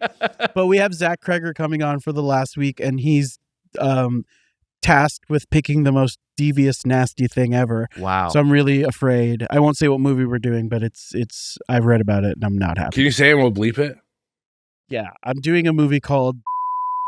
Oh wow! Yeah, do you know that movie? Yeah, that's an intense movie. Mm-hmm. I don't like that your guys' reaction is so. I don't think you're gonna like it. I don't think you're gonna like it at all. I even read the Wikipedia in anticipation to be like, okay, how do you prepare for this? And I'm not gonna be happy. Emma, Amelia, Mars, where do y'all stand on scary and gross? I'm with Shaun. I can do scary. I don't mind thriller. I hate gore. Yeah. Gore, body horror, absolutely not. Can't watch it. It's too visceral. It feels like it's happening to me. I have to leave the room. Yeah. When I saw Clockwork Orange for the first time and they pried his eyes open, I had to shut it off. Yeah, that's real nasty shit. I couldn't do it. It was too weird. That's a hard one to watch. Yeah. And also he scratched his cornea. I've literally never seen that movie past that point because I can't. It's really I can't do it. Mars, you're wincing while we're talking through that, so I imagine you're similar. Ditto on everything Emma said. Wow. I find body horror to be really disturbing, but I like it. Okay, sure. But I think Mrs. Doubtfire is a body horror. I will Interesting. That was your review of The Substance. Yeah, you liked The Substance. I liked The Substance a lot. Again, it was disgusting, and I was crawling in my seat the whole time. And it was kind of like a remake of Mrs. Doubtfire in a way. Yeah. But yeah, I don't know. There's a morbid curiosity that comes with it. Have you seen the movie Tusk? That movie I've is heard about so it, and I'm not watching it for the things I've heard. I will say, Mitch, one of the first things you shot this season without spoiling it, there's a little bit of body horror involved. There is. Wow. Yeah. And keep an eye out for that when Twisted Metal Season 2 comes out. It is disgusting. It's disgusting, but I think it's pretty funny. Just Mitch taking a shit. Oh my God! And a Harvey's. His pants are on. It's just a one shot of me in a Harvey stall. Ah! Twisted Metal. This is a weird cold open. All right, we got to get to our fork score for By the way, Harvey's. it looks like an AT-AT behind. I thought the exact Sean. same It thing. it does look like a fucking ad. That's got to be an ad, right? That's got to be on purpose. It's gonna be a think it fucking is. ad. I think it's a fucking ad. I think it Look is. at ad. And you can tell that, like, by the straight legs, they haven't updated their technology to be a little bit more, robust, kind of like on Crate. Oh my God. They have monkey-like arms, and that's to, of course, protect against Luke flying around with the damn cable, Right. Good thing he It's just good world building. Yeah. Good thing he decides to disappear moments later. Yeah. I guess it's like, I don't know. How do you want to kill one of the most major characters? I think it's great that he disappears and just leaves the world for Rey to take up the mantle. Well, He exhausts his I'm force sure we'll powers. get I think three the more logic movies is with Rey. logic It's is one on. of the most beautiful deaths in Star Wars history. Oh my Anyways. fucking God, you lost me. And of course, the shot of Han Solo's famous dice as well. Which disappear. and That what cynical fucker. I'm I telling love you. the famous dice. I love the dice. Because the dice No, is you an- don't. The dice He doesn't love the dice. the dice is a perfect indication that Leia knows that it is a force projection because she leaves the dice behind. yes. Okay, Mitch. So fork score. Fork score. So Get Diston, into you know it. the drill. It's out of 0 to 5 forks Yeah. as we're working our way through Toront-dough, Canada, Mm-hmm. the Great White North. Look, I have been enjoying my time in Canada. I really, really like the food quality here. I think the restaurants are really great. I haven't done a ton of like fast food chains, honestly, outside of what they bring us at work. And those are hit or miss because they're giant orders. So I Yeah. don't often get stuff like this. I will say that like the Jamaican food I've had out here is fucking awesome. Even the kind of chainy Scotty Bonds that I described to you is serviceable. And I was expecting this to be very shitty, and I was pleasantly surprised that it wasn't. The burger isn't incredible, but the fact that you can kind of customize it, which is something I like to do when it comes to burgers It and is shit. fun, yeah. And to get something that is sort of like a rodeo burger, which, to be clear, it's never a rodeo burger unless it has A1 barbecue sauce. Yeah. Which they used to sell in the bottle and they don't anymore. It's kind of a bummer. But I thought the chicken was really high quality. The hot dog was kind of a hitter. And I thought the desserts were pretty good. Man, I'm right between 3.5 and 4. And I think I'm going to go, with my experience, I'm going to go 4 forks. 4 Wow. forks. Wow, good Yeah. score. You should go next. Yeah. Here's the thing. I really enjoyed Harvey's. I wish I'd had the hot dog. Mm-hmm.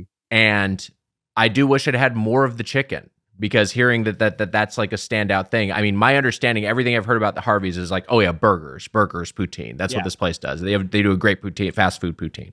The burgers are like legit. I just am comparing this in my mind and my mouth to A&W Canada, and perhaps that's unfair. But I'm just like, But hey, think about it. A big glass mug, Yeah. cold, with a root beer in there. You don't get that at Harvey's. Yeah, it's missing. an It's Uncle definitely Burger, missing. you know, An which is Uncle the burger Burger. family. I just like what A&W Canada is doing more as a burger shop.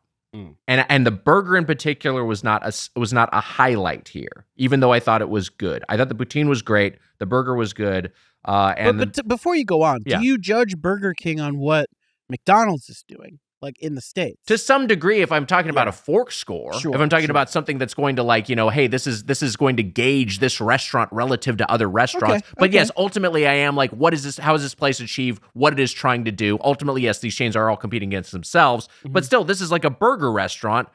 The burger should be the thing, Yes. right? Like the burger should be front and center. And I don't quite feel that's the case with Harvey's. I did still like it. I did still enjoy it. But we're talking about 4 forks as a threshold for the Golden Plate Club. I don't know if I'm there with Harvey's based off of this Wow. experience. Wow. So I think I'm going to go 3.5 forks, which was your low end. Wow. People might get mad at me for this. I genuinely loved Tim Hortons. People were mad at me for it. Yeah. I don't think Harvey's is as good as Tim Hortons, for real. Wow. Do you agree with that, Nick? Do you agree with that, Nick? I think this is better. I think it's better than Tim Hortons. I mean, I gave it a better fork score. I gave Tim Hortons 2.5 forks. I was maybe being nice to it. But 3.5 for Harvey's. I think the poutine is very good. I think they do some. I think that I think the customization bar slows things down quite a bit. Which is I like that you can do it. To be fair, they have the same thing at Five Guys in the States. Yeah, they have the same, and I don't know if they have Five Guys up here at all. But it's like they have the same thing at Five Guys, but the system there is you order your burger with everything you want. They don't customize it as you go. So it's delivered in a more efficient manner. Five Guys burgers is a better quality burger. And I don't even definitely love a better Five burger. Guys. Definitely a better burger. I agree. By the way, I'm about to pull an opening of Twisted Metal season 2. I'm about to have a one shot of me on the toilet. Give your I'll fork take the score camera into the bathroom with me. Don't do that. But give your fork score and we can take a break. I got to give that lettuce rip. I got to give the lettuce rip. Wow. I didn't talk about it too much. The lettuce was not good. The veggies were not good. The veggies weren't great. Yeah. The veggies weren't great. And the lettuce just had like this taste of like wet lettuce taste. It was like a little like shredded lettuce. Well, I think that comes from the bar like setup quality. It's like these things are all just sort of sitting in trays all day. And I'm sure that maybe, you know what? I'm sure it varies. I'm sure there's sometimes when it's great, sometimes it's not so great. I don't hate it. I thought that there was a lot of good stuff there. I think it's decent, but I'm going to the hand holding club with you. I'm going 3.5 forks. Wow. 3.5 forks for Harvey's. A good outing. Yeah. But a little bit short of the Golden Plate Club. It's a little bit better for me. I didn't have the in-store experience, so I didn't experience the slowdown. It sounds like that you got some better items than us. And I got some items that I thought were pretty good. I'd be interested to hear if you guys were able to try them, but 3.5 seems fair. It was my second time there. I got almost the same exact order, and I went, because of the worm. It tastes like worms, like the woman warned me. I didn't do the Angus this time, but in my mind, the burger is the star of the show. There, it's supposed to be, and it's just it's okay. It's good. It's a good burger. Mars, what's the Toronto's perspective on Harvey's? Oh, I love Harvey's so much. I think it's a great burger, even like over an hour old. I love you could customize it. I find that the pickles are incredible. My pickles are good. I always ask for pickles on the side because then you just get a free snack on the side. That's fun. But I love Harvey's and I think it's beloved across the city. What fork rating we're talking about here? Out of 5. I would give it a 4. 4. Okay. We're in the same. We're in the close. right ballpark. We're close. You seem to be more in touch with the actual opinion of the people. But I think your guys' score is fair. There's some stuff I think you guys still need to try. And look, I got a month. You got a month. You got some time. So maybe you'll get to it. You got a week. I get a little bit of time. I'll get a hot dog. That's all you need to get.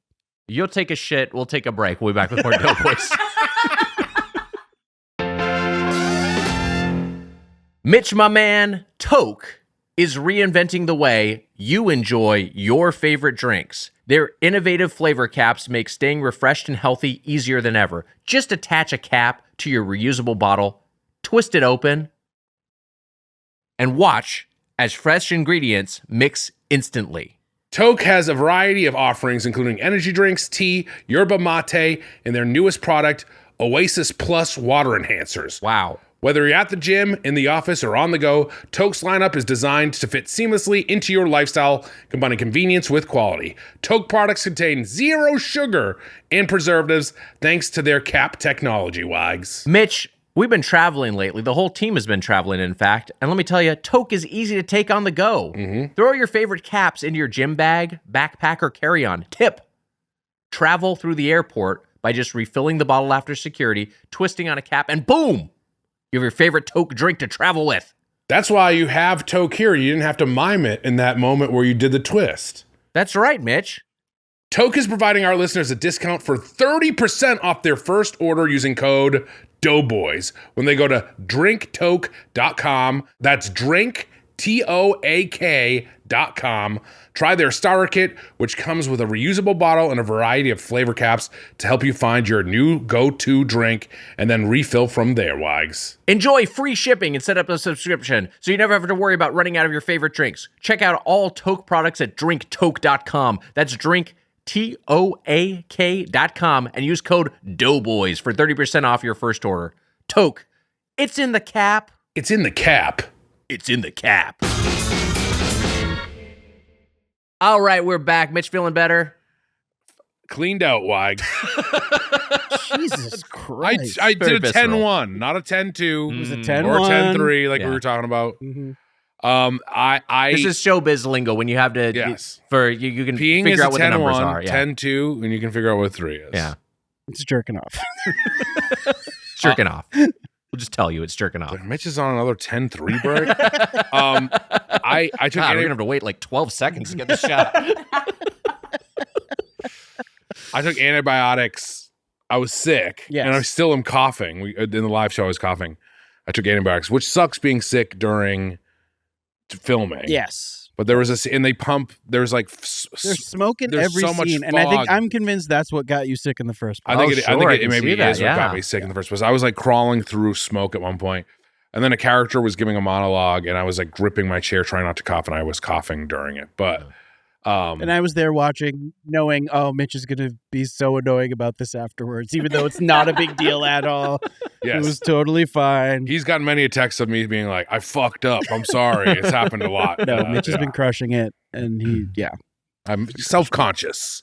You're doing great, I'm sure. Thank you, Wags. Hey, we got a bunch of chips and we're going to eat them all. It's another edition of Chips and Hail Reschew Rangers. Bag too big, no bag too small. When you've got chips, just call Chips and Hail. Reschew Rangers, Chips and Hail. Every flavor, you know it never fails. Once we're involved somehow, these chips will eat them all. Chips and Hail. Okay, so Why do you trail off there at the end? What are you talking about? At the end of the song, you kind of like trailed off a little bit. No, we got to get a business here. You know what's good get is some Lay's this will all make you feel dressed. good is that that sucks. So there's that two, sucks in the States and it sucks up here.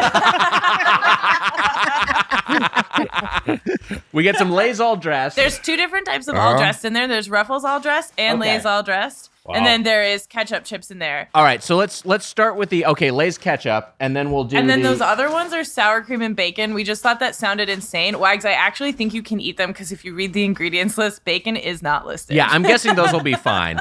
I think there's probably just a bacon flavor, but thank you for checking there. So yes, we've got these all dressed Ruffles, these all dressed Lay's. I've had the all dressed. I think the Ruffles only. The Ruffles are the those are the big ones. Yeah, I've those had are the these. ones I've I had haven't had the Lay's.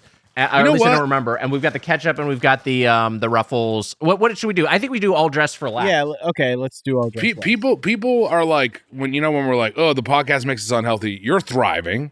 You're in the best shape you've been in the last few months. I have, yeah, no, yeah. I haven't been I've eating lost weight, even though you probably can't tell. But I walk a lot more out here. I'm not eating fast food all the time. Mm-hmm. People saw the live show and they were like, except for one guy, was like, he's wearing a loose shirt. I wasn't wearing a loose shirt. Look, very many positive comments, which were very nice. I was going to say, I don't ever tell you to go read the Reddit, but there was a whole thread last night in the Reddit that was like Slim King. And it shows that the podcast is bad for us. Yeah, it's bad for us. Absolutely. Yeah. It's just do you proof. guys do you do a 6 months on, 6 months off scenario where you double up on recording and just record for the whole year and then have a healthy 6 Look, months? That's You're interesting. hitting on something. We're not going to do that. Don't worry. But things might change. There's Who some knows? changes 2 coming weeks to on, the 2 pod. weeks off. Wow. We might be ending the podcast. I gotta say, I do like your guys' pitch of just doing stuff. Yeah, just doing items. I think items is good. How's this? It's time for the podcast to end. Damn it, Mitch. I just got fucking chills. Okay, let's start with these Lay's ketchup. And here's the thing. I think we should honestly. Here's what I'll do. I'll try not to crinkle this up too much for the microphone for Misophonia. I've had ketchup chips and Lay's ketchup chips. I'm gonna say this. Fuck. What? I don't know. I just saw something flew out as I opened this up. You're fine. It's all good. Was it a bug? It looked like shrapnel. Okay, I'm gonna try it. I've opened these sour cream and bacon chips. I will try one as we talk about. I like it. Okay, great. I'm gonna have some of this ketchup too. The ketchup chips. I've come around on ketchup chips. I like them. And you know what? They're not too sweet. They have a nice. Mars bringing us napkins. The Thank you, ketchup. The Lay's ketchup have a nice vinegar taste to them. Yeah, I do like that aspect of it. Here, Hand me something. Thank you. Diston, while we're having these, Yeah, we've talked about your food preferences in the past. I'm curious, you're something of a picky eater. Yeah, picky bitch. Yeah. We tried to have you on the Bowls tournament. You said you don't eat bowls. I don't fuck We with tried bowls. to have you on the subs tournament. You said you don't fuck with subs. Yeah. Obviously, you don't eat cheese. This is a thing we've talked about. Mhm. Are there any other no-goes? The one that weirded us out the most was I don't fuck with subs. I don't fuck with subs. Very disorienting. Yeah. Generally too wet of a food for me. Are there any other no-goes? I'm sure there are. I think there's stuff that I only like in certain preparations, like mushrooms is one, where like certain things with mushrooms I'm not really gonna love. Right. I don't love mushrooms personally. There are some things that I do but I like. eat 'em. Like honestly, I used to really like when someone would make like a big portobello like as a burger or something. Yeah, that's Diston, fine. can I tell you this? You need to eat like 6 to 7 ketchup chips. Okay, I only I'm have not 2 lying. in my You hand. have to eat a few ketchup in order chips. to get the flavor. Because it changes over to just a vinegar taste instead of. Do you get what I'm saying? The sweetness kind of falls away a little bit the more you have of them, but I do like ketchup chips. Not as Wow. much as the all dressed generally, but These I are think on fun. set every day, and I generally do not get them because I thought, I don't know, is the idea of like dried ketchup, just the smell of that is not good. I had a friend in middle school who like for Halloween didn't have blood, so he just doused his shirt in ketchup. Oh God! And he smelled like shit so hard. Yeah, that's nasty. Felt really bad for him, but these are not as bad as I thought they would be. They're almost more like tomato chips. I mean, they're ketchup chips. I'm gonna pass these over to the producer's desk. I shouldn't try to change them. They are. You keep spinning your mic. The sweetness is not. I didn't expect the sweetness. I don't know if I love the sweetness, but it's making it more palatable than I thought. Yeah, and the sweetness it tastes. The vinegar is like the number one. Mars, you've had these. Jesus Christ, Mars, you've had ketchup chips before. What are your thoughts on ketchup chips? I like them. Honestly, you guys picked a really good selection. If I was at like a Canadian house party, this is like exactly what the setup would be of Really? chip Hell offerings. yeah. So, Wow. Good choice. Mars, can you get us into a couple Canadian house parties? Oh god. So those Immediately aren't, didn't those try aren't to- bad. Lay's I sometimes find are a little too jagged. Like they really cut the inside of my mouth a little bit. Yeah. But those aren't bad. Sharp chips. They're always going to watch out for sharp chips. It is wild how much this chip, the first one you eat, tastes like you just put a spoonful of ketchup in your mouth. And then it Like, kinda it's goes- But it so goes close. away. It goes Yeah. away. Now these sour cream and bacon chips, these are okay. Do you know what I wish they were? yeah. And I don't know if they have this. Is there a like maple syrupy bacon chip out there? Oh, that would be fun. Because this almost at first feels like there's a little syrup or something on it, but I'm like, oh, then I'm missing it. Here's what I don't like about these. Look, I told you the antibiotics have done a number on my stomach, and this is not going to help. Yeah.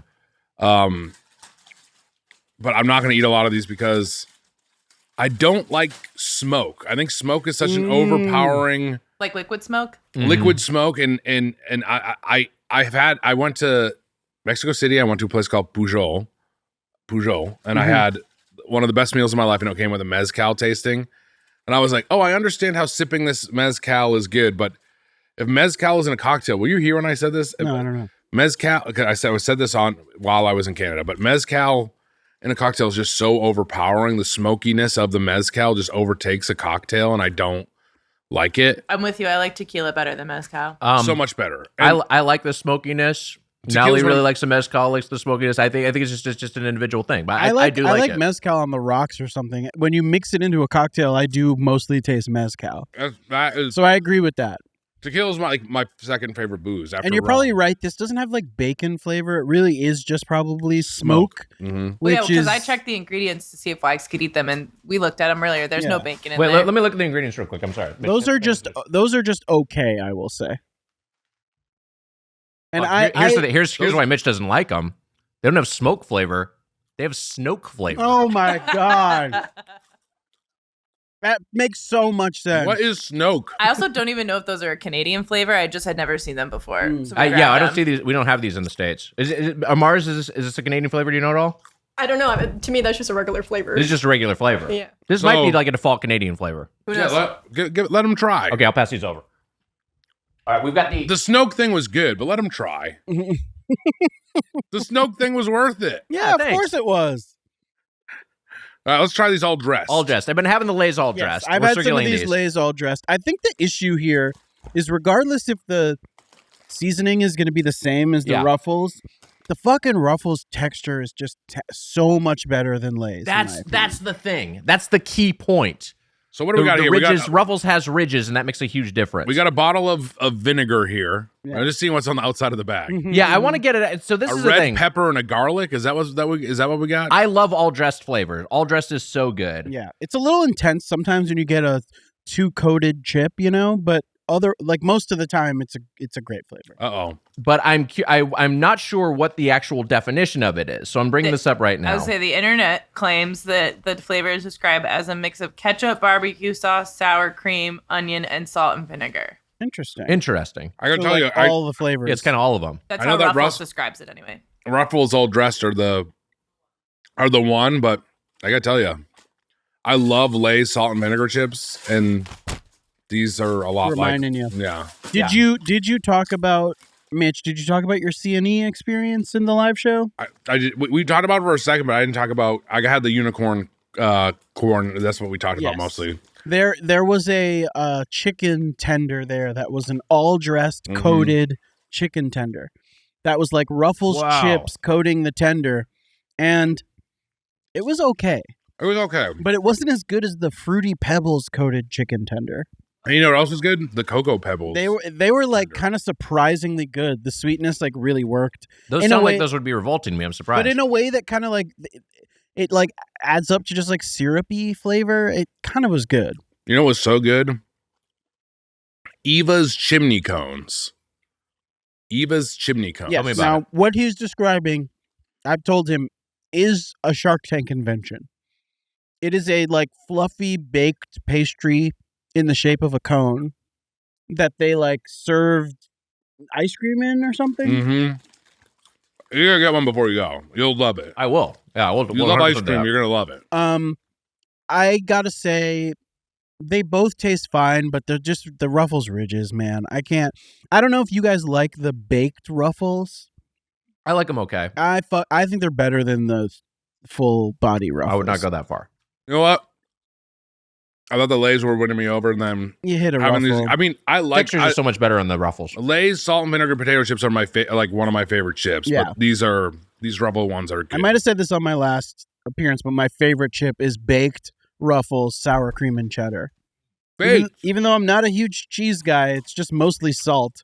I don't think so. Wow, there's sort of a like force level power struggle between Mitch and Weiger over these Ruffles. You want to give him? Yeah, I was gonna hand him over. The Ruffles bag is floating in between you guys as you both pull. Ruffles. All right, I'll rank for you. Yeah. Ruffles number 1, number 2 Lay's all dressed, number 3 is the ketchup chips, and number 4 is the sour cream bullshit. That's actually the only one that gets a whack from me. Mitch, snack all 3. I agree with you on the ordering, but all 4 are snacks. Wow. I didn't necessarily love the bacon one. I agree with Mitch on that. I feel like if I had too many of those, I would just get like a bad feeling. Just like too much smoke. Mm-hmm. Too much snoke. But never have too I much was snoke. surprised that I liked the ketchup chips as much as I did. I do think they're not as good as either all dressed, but I'd say, I would say they're all snacks, and I would say the bacon chips are a whack. It's interesting. Soft whack. It's interesting that you kind of and would you agree with that ranking, or what's your Yeah, I agree. It's interesting because with Snoke it was like the first one, it was like maybe too much Snoke in the sense that Snoke was too big. He's so big. Yeah. And then the third one, Rise of Skywalker is maybe too little Snoke, and the Snoke is like barely in it, and he's like malformed, like failed clones of Palpatine, who just somehow is back, somehow has returned. But in the first one, it's like Snoke's just kind of big. He's like kind of like the right amount of Snoke. I kind of agree. The Last Jedi. So at first you see like Hux is like, oh, we got big Snoke again. Right. But then when you see Snoke, he's just a guy in a robe. Yeah. It's about the power structures and what you believe they are, as opposed to like what they really are. You say Hux like I know who that is. Domhnall Gleeson, of course. Okay, that's who it was. All right, Who in the third one just says he's the spy. This guy who is giving this fascist like diatribe to a whole army of shock troops 2 movies ago is now all of a sudden like I'm the spy for no reason. Yeah, but when you think about what happens in American politics, people that are like Scaramucci or whatever that fucking guy's name is, he's working for Trump, and then as soon as he turns on him, he's like, "Fuck Trump." Yeah, you know what that's I mean? true, yeah. So I think there's something sort of good about it. You're right. You know what? I think I like that one better than The Last Jedi. It's almost like the trilogy doesn't work almost. Yeah, Trilogy it's almost like that. How are we liking the all dressed over at the producer desk? We love it. Thumbs They're up. so good. They're so good. Mars, is that your as a Canadian? Is that your favorite of the chip varietals, the flavors? Yeah, I'd say aside from like the Lay's sort of original, all dressed is probably like second favorite. Wait, you like Lay's original, just like regular Lay's? Yeah. For like a party, Classic, classic. Yeah. Why not? Do you like salt and vinegar? Oh, I love it. Come on, love it. Come on, it's great. Yeah. Hey, Doritos are the best chip, though. Just like a restaurant, we value your feedback. Let's open the feedback. Today's email. I love Doritos. Oh, imagine an all-dressed Dorito. That's a great Diston. That's a that great would be idea. Really good corn. Oh, that'd be good. That's one of the best things anyone's ever said on the podcast. It's such a great idea. In fact, we now legally own that idea. Yeah. We're gonna mail it to ourselves, put it under our bed. Just like a restaurant, we value your feedback. Let's open the feedback. Today's email is from Andy C. Andy writes, Andy Serkis? Snoke? It might be. I mean, Andy Serkis would be Andy S. Yeah, that's true. But maybe he abbreviates it MB. You might write it like Circus. Because he's like C-U-I-R. People would be thinking of Circus like a like Circus Ringling performer. Brothers. Right. They don't know it's me. We all know poutine is gravy and cheese curds. What other toppings are on your dream poutine? Now, Diston, because you don't like cheese, I thought this was an interesting question for you in terms of... Wait, what is the question? Poutine is gravy and cheese curds, but craft your dream poutine. So let's say that's not how it is. Or let's say we change some core components, or let's say we add to these components. You don't love the cheese. Okay, I'll tell you what I would add. Would you keep the gravy? What would you put on there? I would keep the gravy. Okay. And I would add stuffing. That's interesting. And Thanksgiving poutine. It's a little like there's a little starch going on. Yeah. But if you can get a stuffing that's almost like sort of a little more soaked and a little wetter, it could be really good. Maybe that sounds fun. Ooh, throw a little cranberry sauce in there. You know what that has me thinking? You keep the gravy. Yeah. You keep the fries. You keep the gravy. Yeah. A little scoop of mashed potatoes. Ooh. Throw on some scallions. You're stealing his idea. That's a totally different idea. Throw on some scallions, throw on some green onions, and a little scoop of sour cream. You got kind of like a loaded baked potato poutine. Sour cream was what I was thinking. Also, that's a good idea. Andy Serkis played Caesar, right? He sure did. So maybe the C stands for Caesar. So like Andy Caesar. Yeah. Andy Caesar. But you know, Canadian Thanksgiving is coming up. That's true. And I don't know anything about it. And I don't know if it's in October. Yeah, it is in the middle of October. So I do think there should be like a Canadian Thanksgiving poutine where you can kind of get all of it. Turkey, stuffing. Yeah, that's fun. That'd be good. That's pretty good. Yeah, I was also just gonna say, just back to the Caesar thing. Of course, Adam Driver in Megalopolis is Caesar Catalina. That's so it could true. also be him. Caesar Catalina. Caesar Catalina. It might be Caesar Adam Catalina Driver. and WoW Platinum. That's really good. I might have to watch this. You gotta watch it. You gotta see it. You gotta watch this movie. Oh man. What's Dustin Hoffman's character's name? I gotta look it up. It's really good. Let's just say that there's a scene where John Voight has a boner. Oh yeah, I've been hearing a lot of boner talk surrounding There's a this boner movie. scene. There's not just him having a boner. It says he says, "What do you think about my boner?" Yes. What is this movie even fucking about? Like, the little I know about the movie, everything I hear about it is so funny. All the clips I see look so impossibly crazy. John Voight, who looks as old as he is in the movie, he's like 83, isn't Hamilton Crassus III is his character. He is playing like he's playing like a Maester Pycelle though, like from Game of Thrones, he is kind of like, oh yes, he's like super powerful, but also like he's lost a step, you know. And then Platinum Aubrey Plaza's character is kind of using him to her own ends. John Voight is 85, soon to be 86, and he's talking. He said, "Take a look at my boner." Isn't he a huge Trump supporter? He is, yeah. You know what? God. One of the nicest guys I ever met.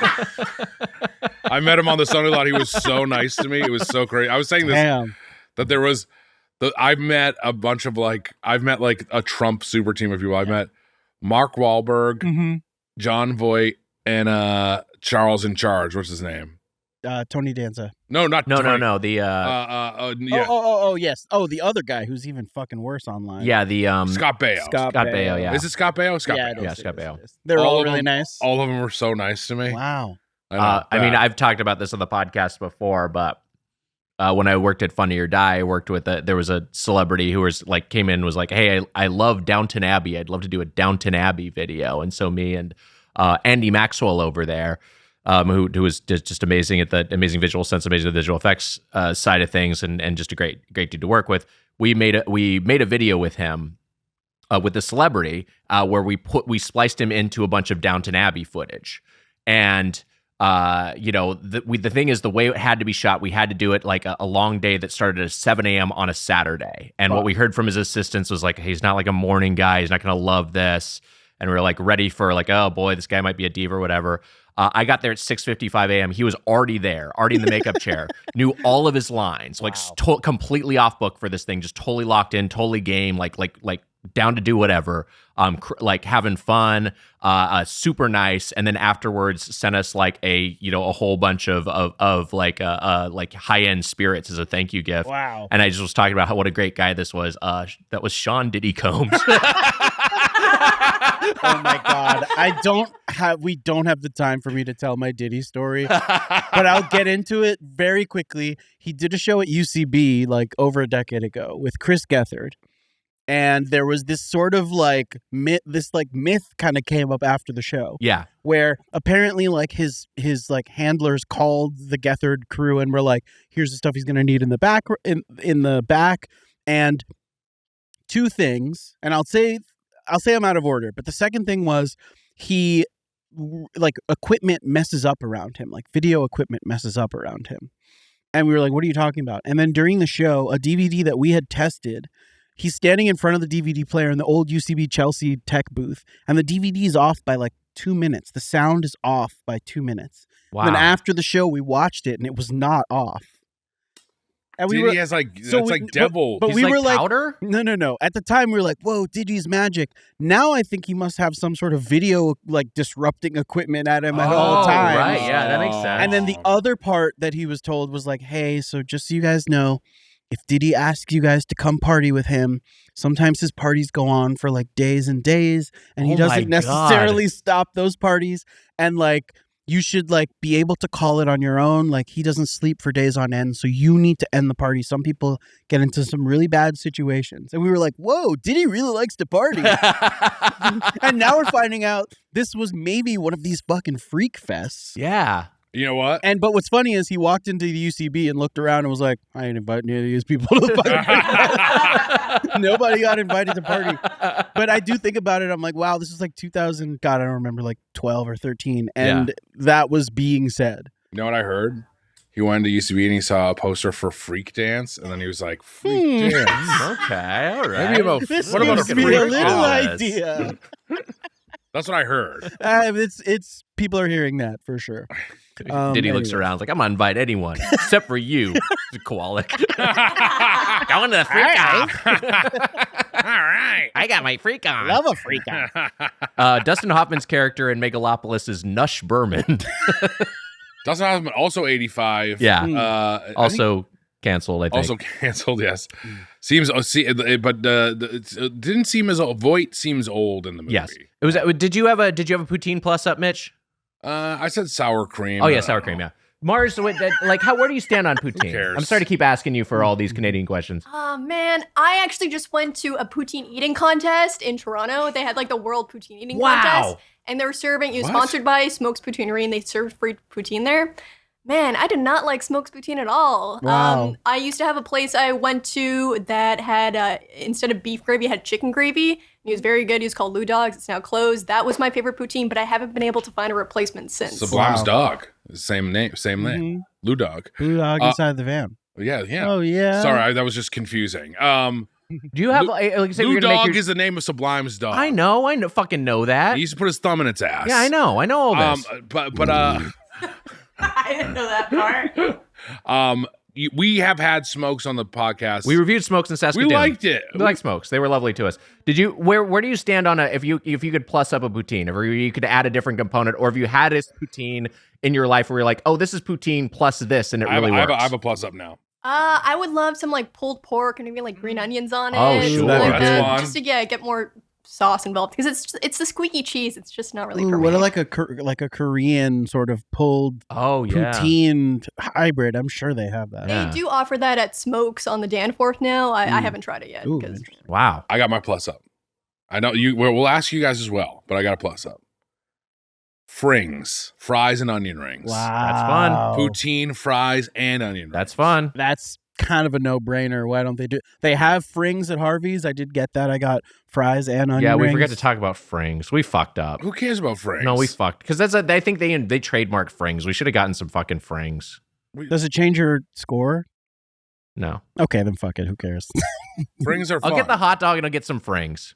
Gus Fring. Gus. I'll get some Gus Frings. Emma, also, Amelia, look, Giancarlo Esposito is in Megalopolis. And his name is? His character's name is, he's Mayor Cicero, of course. Okay, that's normal. Yeah. Of New Rome City.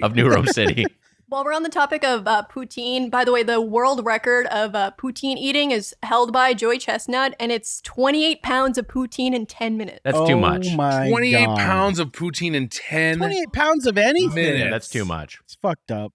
Weighing your, talk about how much food you ate by weight just feels That inherently is horrifying. dangerous. Yes. Canada needs to reclaim that title from Chestnut. Guess what? You're not going to take it, Canada. The USA's got it on fucking lock. You guys are screwed. They're not. No one can beat Chestnut. That's true. Yeah, he's a machine. All right, Emma, Amelia, where do you stand? Where do y'all stand on poutine? And do you have anything you would like to see on a poutine, or have you had a good poutine with an add-on? I don't think I've had enough poutine to be like, this is my favorite. Yeah. I liked the poutine we had today at Swiss Chalet. Sorry, everybody, that's next week. But I think I like the idea of like a pulled pork. Yeah, that feels like it would go really well. Or like. I'm not a huge turkey fan, but because of the gravy, I feel like pulled chicken or something like that in there would be really good. Like just some shredded chicken up in there, because why not? I don't know. I would have to say egg yolk, Tabasco, and scallions. Ooh, that's interesting. Fun. That's good. That sounds like you've made it before. No, I had poutine for the first time today. Wow. That's true. Swiss Chalet. Wow. What is a commonality though where we keep hearing? Scallions. Yeah. There's some green onions on there. A little freshness. Why not?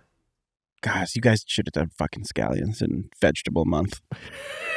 You guys fucked up. Did we don't want to talk cover about them vegetable on the month. onion episode? We didn't touched talk about on that? Touched on them, but Yeah. it's a whole lot. Not enough. We'll bring it back. If you have a No, question we or comment won't. about the world We're of not chain gonna bring back restaurants, vegetable you month. can email us at feedback@birdfuck.com or leave a voicemail at 830-GO. That's 830-463-6844. And to get the Doughboys Double A weekly bonus episode plus our entire pre-2018 back catalog, subscribe at patreon.com/Doughboys. Our producer is Emma Brink. Our associate producer is Amelia Marino.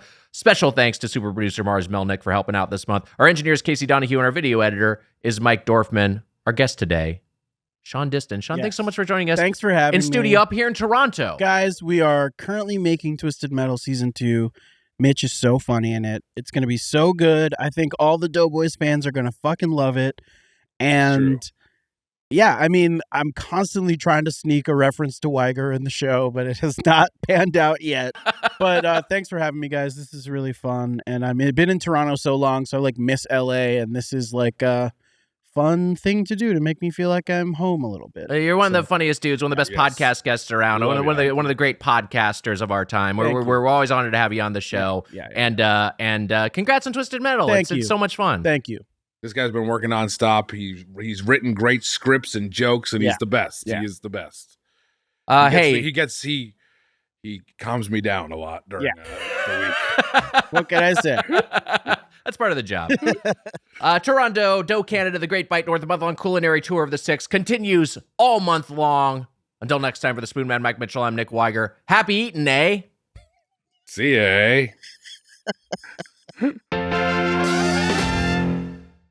Hey, buddy, want Doughboys merch? We're talking hats, shirts, sweatshirts, patches, glasses, all sorts of stuff.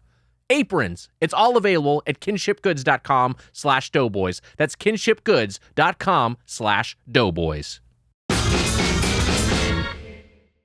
Sources for the intro are in the episode description. That was a Headgum podcast.